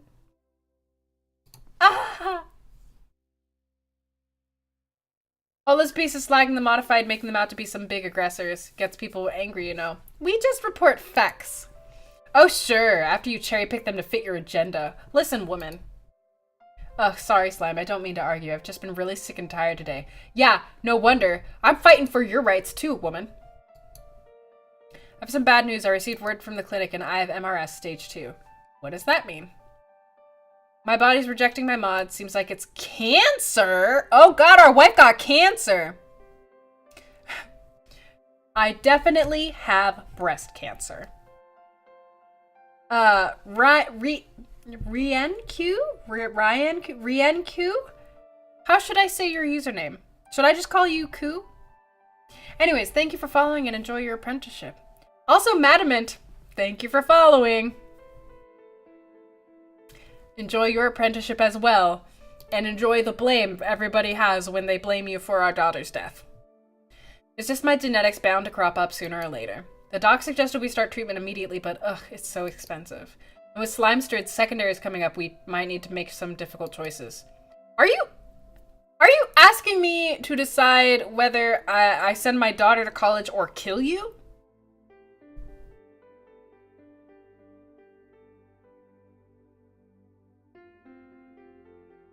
Johnny is such a nice boy. He takes care of you. No, it does not cover it. Oh god, so we'll have to cover everything out of pocket. I won't be getting benefits from my job. I saw my boss interviewing some Lauresian applicants. I've seen more and more people coming. People seem to be welcoming them in. Sorry, it just hasn't been a good day for me. Sorry, Mom. Enough negative talk. Let me start setting up for dinner! Did you get to tomato? No. Look at how frickin' pissed she got at us just now. Look at how pissed she got at us. I'll improvise something. Won't be a proper traditional feast, though. Listen, woman. People are rioting in the streets. We got more important things to do than your tomatoes. Kill her. Her future is short. I can justify anything if you need me. I'm here. Madament, we will have very good use for you. You have no idea how often the fold gets into philosophical arguments. It happens a lot. Timumu? Oh my god, so cute. Thank you for following. Enjoy your apprenticeship. Fun is much needed before death. Traditions are stupid and old. You know what else was old? Dinosaurs. And we all know what happened to them. It'll be delicious and you'll love it. What about the future, Slimestrid? Ready for your graduation? It's just gonna be 2 hours of sitting in chairs and watching the dean speak. One day you'll look back on it with pride. We'll be sure to snap a few photos. I hate photos. Wish I could skip it and go for a bike ride.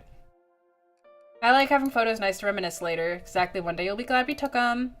Can I get a new bike for my graduation gift? We'll see. Woman, we literally just finished talking about how you need to go to college and your mom has cancer. Why do you think we can buy a bike? Priorities, child. The Victor 390, thank you for following. Enjoy your apprenticeship. Because she's our wife and we made a commitment at some point, and as marriage laws dictate, we are bound to love our wife. To say these people are modified and superior, they sure seem kind of moronic. Cancer bike. I'm stumped. The festival's just a day away and might make or break our standing. We're not currently trending on our social channels. We need a boost. Your promotion status is uncertain. Aside from the pieces stapled together, you must approve exactly 2 others, no more, no less. Good day. Wow, she's pissed at me. Night before the festival. Okay. Stop the drones. Public safety concerns. The little machines are not only obtrusive, but unnerving. We shouldn't stand for this. My last name is Kalushki. Filthy purist evangelist, your lies and deceptions are ruining Galaxia. Stop before it's too late. Oh my god, can we die in this game? Do you think we can die in this game? Holy shit. Can I publish this? Can I publish this? I can't. Damn it. Okay, I got excited for a second. Good for you, Syrian. Why you should modify. Here the risks involved. Spoiler alert, there aren't any. Healthcare struggles. Since the Liaris immigration crisis began, the unmodified population has increased from 8.3 to 15%. Hospitals are reporting shortages of vaccines and modification serums to treat newcomers. Let Tima sing. Funding for healthcare. Okay. Funding for education or funding for healthcare? Oh, really? Oh my god! Are you kidding me?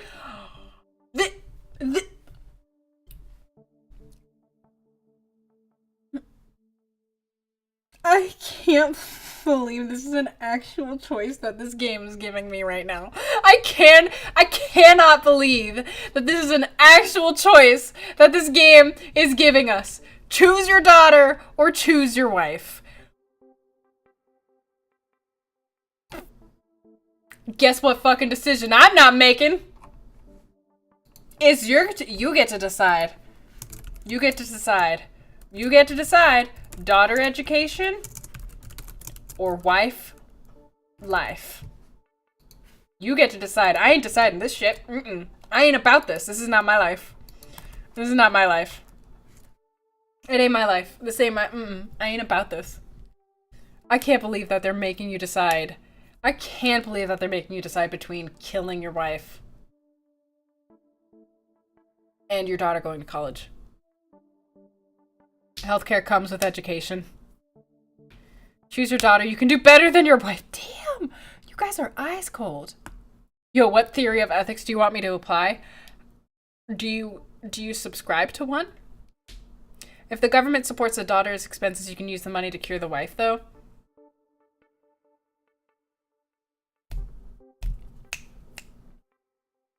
Lord Romeo. If you have one funded, you can pay for the other. You know, okay. You guys make a really good point, but somehow I believe that that is not going to be what happens, depending on what we vote for. Better educated populace puts less strain on the healthcare system. If the money went where it was supposed to, you could do both, but since a ton will be pocketed... Your wife would want you to choose your daughter. Landside, ice this really? Yeah, our daughter will probably hate us. Well, our daughter doesn't know we made a choice. It's fine. Oh my god, that is actually a landslide. Nobody cares. Who's the one person who voted for the wife to live? You're very kind. So...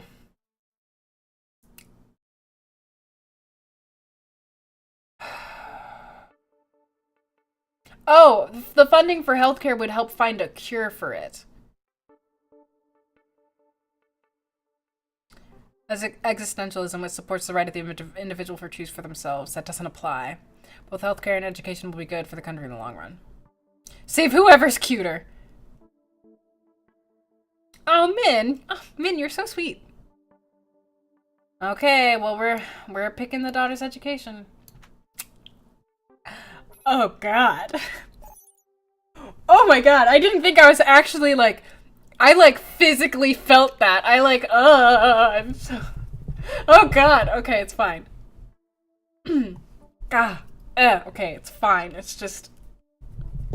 I can't believe this game made you choose to do that. That's so gross. Okay, it's fine. That's gross. Okay, so now we have to pick 2 of these 4. So we can publish a chill thing about the night before the festival, let Tima sing, why you should modify, stop the drones. I have no ideas about this, actually. There's 5 of them, we can only pick 2.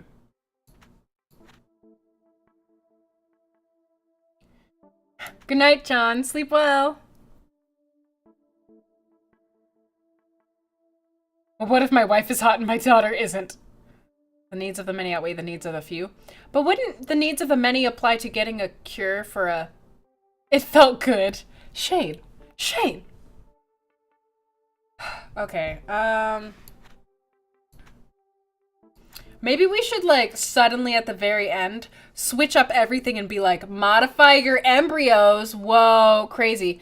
And maybe that'll make our wife survive. Pick pro tomato stories.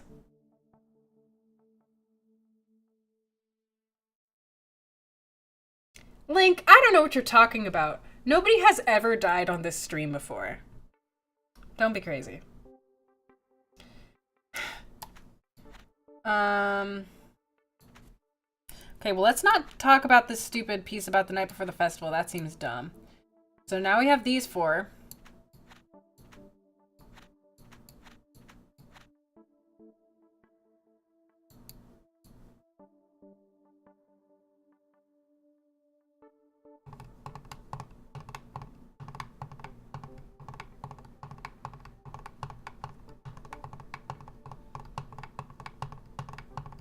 So what if I published Let Tima Sing and Why You Should Modify? So, like, what if I published them at the same time? Do you think that would get a lot of reads? Thank God for feeding stones. Let's not do the drones. We're gonna go into an Orwellian state.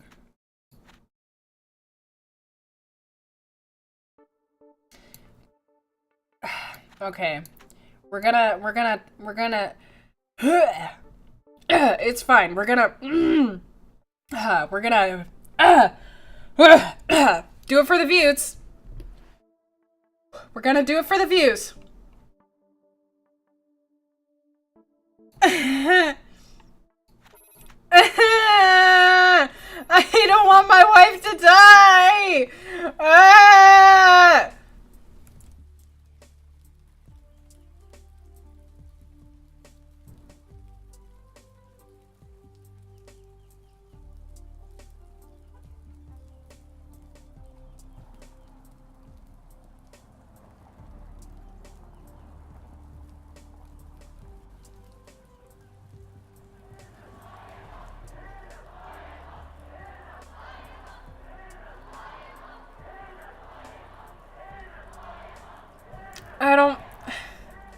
I don't feel good about this. I don't feel good about this. Papers, please. They literally just called out papers, please. I don't feel good about this. I don't feel good about this. I don't feel good about this.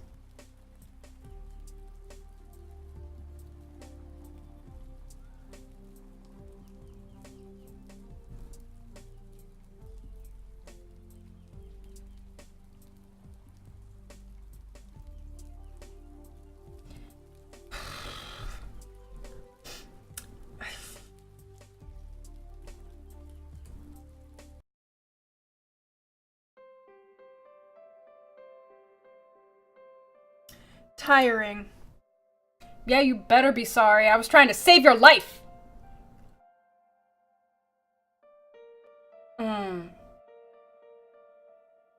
Okay. Girl, you are having a hard time. You remind me of me a month ago. Sorry, Mom. The boss hired a new Laurentian guy, said he felt bad for them. That sucks, but those guys need all the help they can get. We really could have used the money. Especially with MRS treatments and Slimestrid secondaries. So, Oxpox? Maybe if your mother gets the promotion she mentioned, but Mom said I could go. Sorry, Slimestrid, it's just a really difficult time for us. We'll see how things go. Fine, whatever. I'll just take my mind off things at the festival. I don't know, it might not be safe this year. What? Come on. Let's put the matter to rest. Time for the final decision. Slime, what do you think? Oh, God, we are... Why are you making me kill everything I love and hold dear?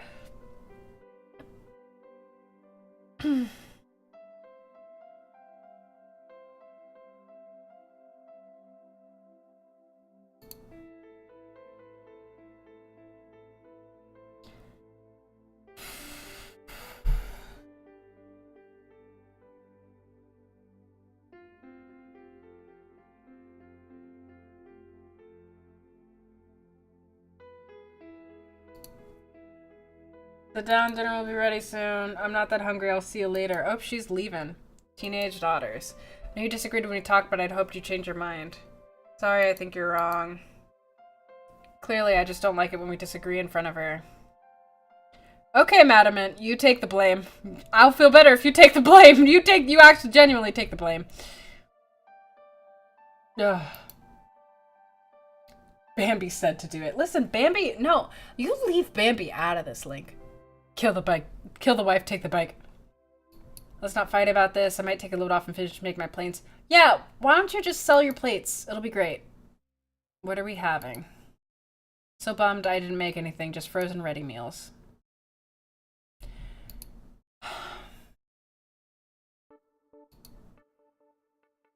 We're behind the competition, kids. Say the higher-ups are happy with your performance. Very short lineup today. Last issue before the festival begins. You should be done just in time. Oh, and happy anniversary. What, like wife anniversary or work anniversary?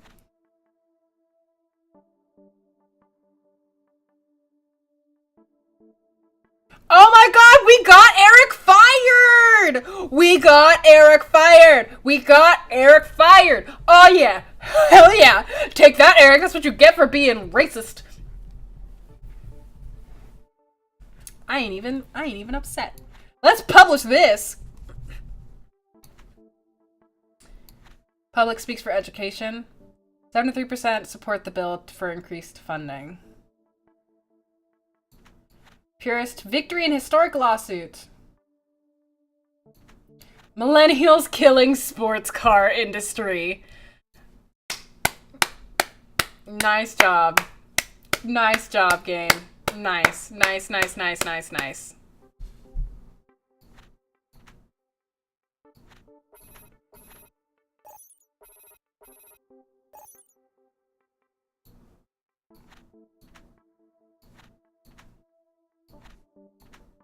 There. Let the sports cars die. Propaganda machine? Please.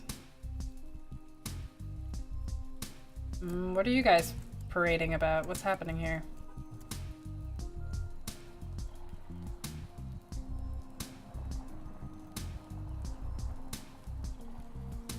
To the festival? Should be a nice celebration this year. So nice. On my way to kill every industry. Mom? Don't worry, I'm heading home soon. I'm gonna pick up a few small trinkets first. See you soon. Yeah, see, this is fine.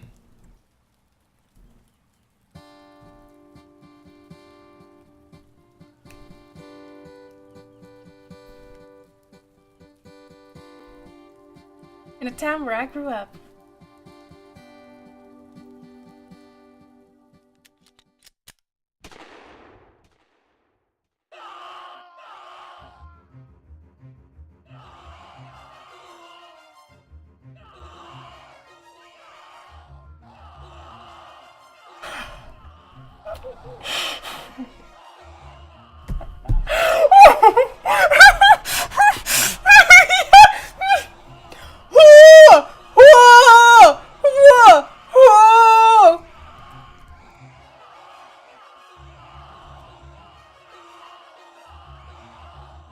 Where's our daughter? Where'd our daughter go?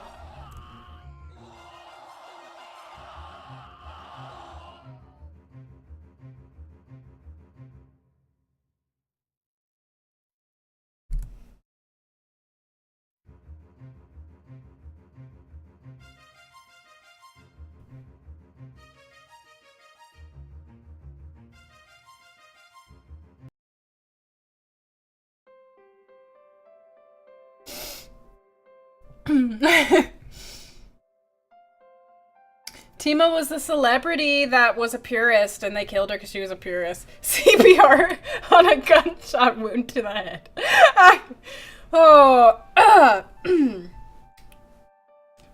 Hey Slime, you're home early. I thought I heard gunshots. Is everything okay at the festival? Tima was shot. Oh my god, I was afraid to even leave the house. Slime stood still out. I haven't heard from her in a while. Let me try calling her. She's not picking up. What if she's in trouble? She'll be okay. It's not like her to ignore my calls. She was so excited. What if she got carried away? It's not like her. Hold on. Slime said its mom. Call us back when you get this message. We're a little worried, so stay safe. My head's already killing me. I don't need this too. Stopped by the clinic to get the meds earlier. They were so expensive I had to get the generic brand ones for now. They are much, but they should hold me through until I start treatment. Feeling a bit crabby after I lost my job. I've been burning through our painkillers and our pharmacy's running out of my brand. Could you pick up more after work tomorrow? We're still going to work tomorrow?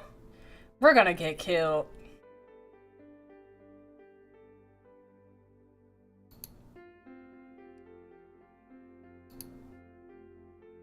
Wish we had that tomato. Oh my god, our daughter's alive! The festival was crazy. Slime said I was worried. Why didn't you call us back? The police put up some jamming devices. People were setting stalls on fire. Are you okay? We were all going to march and protest, but after that went down, we got the heck out. Glad you're okay. We were so worried. I guess we can eat. Man, there weren't even any real stakes. It's not even like anybody important died. Come on. I just saw... Wait, she got distracted looking out the window she just saw, but she doesn't want to talk about it. Is somebody going to kill me? Is somebody going to kill me? Is somebody gonna kill me? Is somebody gonna kill me? No. Epilogue. Wasn't it fun? Slime. We're hardly the voice of Galixia. Few are talking about our articles. We've garnered a lot of new pro-purist subscribers, and we lost some followers angry at our stance about the Laresians. The higher-ups aren't too excited about your work. Maybe next year you will have better luck. Good day. But we didn't lose our job! National star shot. Singer and songwriter Tima Grinspan was fatally shot during her performance. Sent waves of anger and unrest, the worst tragedy in recent history. Modified behind the assassination. The time for modified dominance has to end. Okay, Amy's becoming suddenly pretty radical. Liara's refugees find a new home. Catherine left her house with nothing but a suitcase. Thanks to public support, she once again feels at home. We should be proud. Kulushki, this is your last warning. Leave the modified alone. After reviewing your work, we're not confident you're ready for a senior headliner position at this time. Best of luck. Healthcare bill wins over education. How? What? When? Dude, how? When? Why? We didn't even, we didn't publish any of, Assassin VR game coming. When the bullet whizzes by you, oh man, it's like totally being there. It's so rad. Okay, let's just publish everything.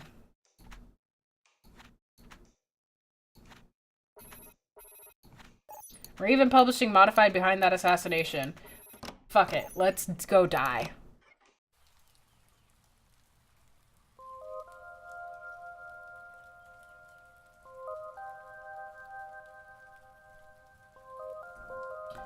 Poor Tima. I'll miss her music.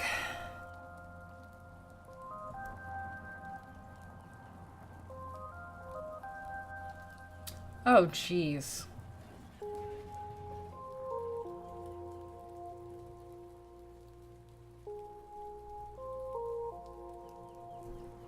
Yeah, okay. Cracking down on modded rioters, they better. Damn assholes.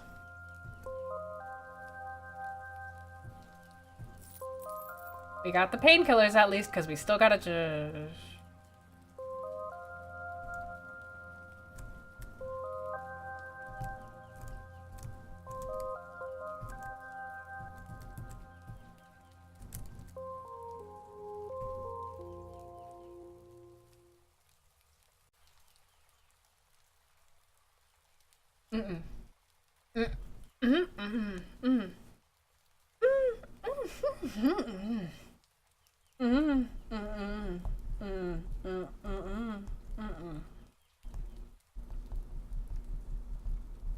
Escape.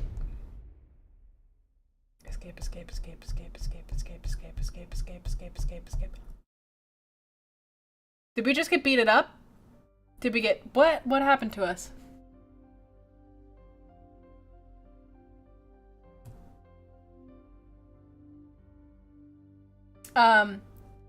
Dude, is anybody gonna help me? Where were the police were literally right behind us. Are we just gonna lay down and die? Oh my god, there's our wife. / daughter.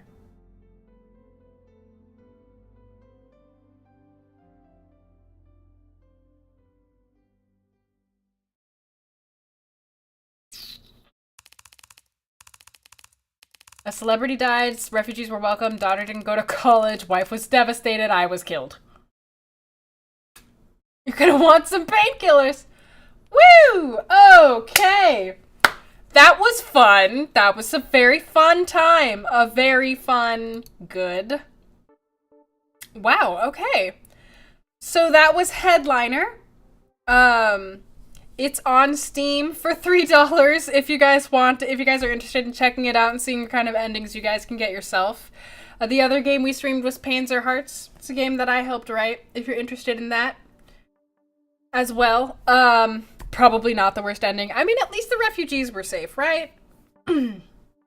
Our wife was devastated. Our daughter didn't go to college. We died. But the refugees, they were welcomed.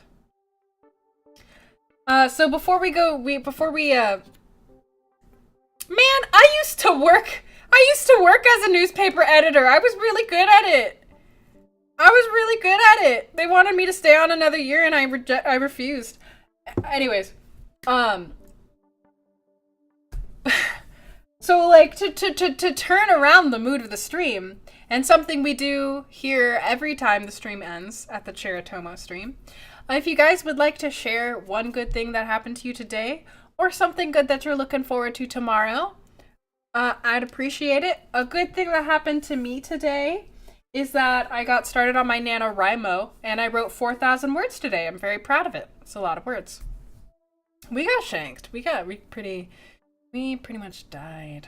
Yeah, we died. Now we know the site was associated with Gawker News. The influence a single paper has on society here seems to be hugely over-exaggerated. That's very fair. Nightland, I'm a cow. Very good news. You've been feeling really happy since Purge. Oh, that's wonderful, Toolbox. You find out if you bomb your next math exam, you'll still pass the class. I love it when that happens, Syrian. My good news is that the gallery opened with a new artwork today and you got to hang out with friends. Oh, wonderful. Congratulations, Negapole. You finally saw a friend who you hadn't seen since the fires. Oh, that's very good. I'm glad. You start aromatherapy in your massage and bodywork course tomorrow? Green Hobo, I love that. Oh my god. Come back and teach me about it. Oh, I'm very interested. Might get a Goomba amiibo soon. Okay, cool. You saw a streamer you really like that was on a hiatus? Oh, that's wonderful. I'm glad that they popped out of their hiatus. You finished Stranger Things Season 2 and are nearly done with your script. Congratulations, Connor. You saw your mom still alive and strong even after the heavy medication she's taking. I'm very happy for you, Nuptup. You start work in a few weeks? Congratulations on getting a job, Matta. You got to hang out with your friend this morning and he brought you breakfast? Oh my god, that's so... Oh my god, what a nice friend. Anybody who cooks breakfast for you, good person. You had 2 days that weren't hellish. That is a good thing. You got the P.O. box so you can open your Etsy shop. I'm very excited for you, Min. You're almost level 70 in Final Fantasy 14. Dang, good job. You have the potential to ask a person out, but that's not today or tomorrow, but it's in the future. I mean, that's something to be excited about today. Oh, I hope it goes very well for you, King Jorgs. You turned 3 today. Good news, you finally finished planning your D&D campaign. You're about to start DMing 5th edition for the first time. You haven't played in 3 years. Oh my god, I hope it goes very well. I really love 5th edition. I think 5th edition is probably the most fun version of D&D to play that I've played so far. So I hope it goes well for you. The Astros won the World Series last night. I don't know that much about sports, but good. You tried to do NaNoWriMo years ago and it didn't work out. Still right, but you should probably attempt again. I mean, if you do attempt again, we've got a little community going in the fold of people who are doing NaNoWriMo. So you're welcome to join us. Or, like, hit me up and we can be writing buddies on NaNoWriMo. I'm sorry. Thank you, Moo Moo. You set some gaming world records before? Cool. Damn. I haven't done that. Shit. You bought some Annie's mac and cheese. Bill Nye, the official mac and cheese of the fold, even though I can't eat it anymore. When you got to drop it after being super down all month. Oh, congratulations. Sportsman, you can see that is some good sport. Oh, Arc Marin! Oh, yay! Thank you for subscribing to the fold. Welcome to the fold. So we have a Discord in the fold. This is where we all hang out and chat. So if you would like to, you can link up your Twitch and your Discord together. And join us and hang out in the fold. You don't have to, but you would, if you like to, you're welcome. Thank you for subscribing. That's so wonderful. 3.5 is for you? Yeah, 3.5 to me was better than 4th edition. But I really like 5th the best. Oh, thank you, Arc Marin. I hope to see you again. And thank you, Jared, for hosting. That was really very nice of you. And thank you guys for sticking around with this game where, you know, nobody really knew what it was. It ended up, I wasn't sure whether it was going to be any fun. It ended up being really, really interesting. Oh. Lol. Bye. I'm rejecting all of you. How do you know when you've asked someone out? If you have, like, a day to meet them, and you both know it's a date. That's what I would say. I look so cozy in this sweater. This sweater that I got for being a writer on a game. Reppin' the brand. I'm just... Listen, anytime I work for a company and they send me merch of the game that I made, I'm, like, so jazzed about it. Like, I know that it's like technically advertising their game, but also I'm like, I got a free hoodie! It's snowing. I love it when it snows. You want to change your attitude, you want to say something great happened to you as being on this chill stream, hanging out with the fold, and seeing such awesome games being played. Oh, enough top. Thank you, that's so nice. Yeah, Connor, that's real. You missed that part of the stream? Well, for those who are interested, I'm going to be putting the stream up on the archives of the Fold channel, and I'll probably tweet it out tomorrow because this ended up being like a really interesting stream on both sides. So, if you're following me on Twitter, look for that tweet.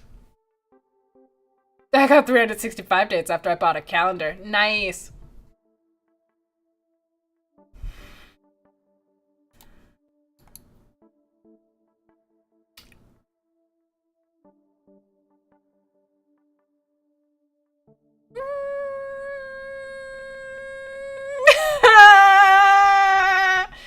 Shane. Shane. Okay. First of all, sorry that the alerts aren't there. I don't know why that is, and I'm gonna fix it. But also, Shane has donated $100 and says, halfway to the Shane route.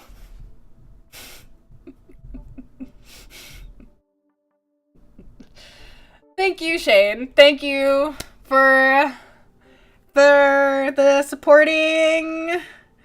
Thank you for supporting your own route.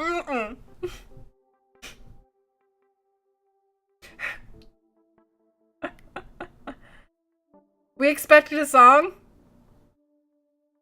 What is it? How does it go? Sometimes times are hard and you gotta be strong.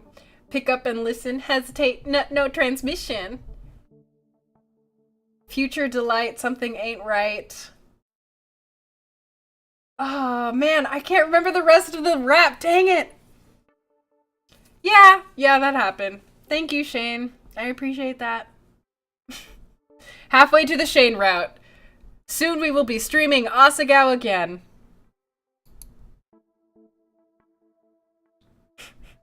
Jesus. Oh, Jesus. Oh, thank you, Hopo. I appreciate that. Was that for my wonderful rap? My amazing rap that I just did? It was so rappy.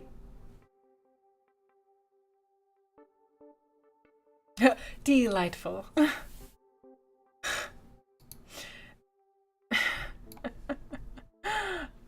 Well, okay, I'm like flustered now. It's fine. It's fine. We can end the stream and be chill. I'm flustered. Support the arts, kids. Support the arts. So it feels really weird to end the stream after getting a big donation at the end. I don't know what protocol is. Time to go. We started the Shane Route Fund when we started streaming Paul's route. So that was at the beginning of September.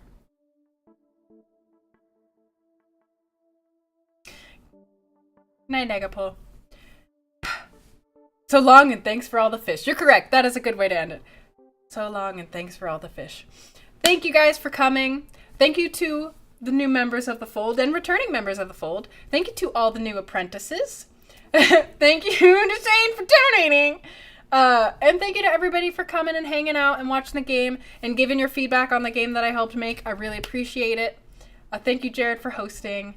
And, thank you for chilling and hanging with us. I hope you guys have a good night and sleep well. Hashtag tomatoes. Bye, guys.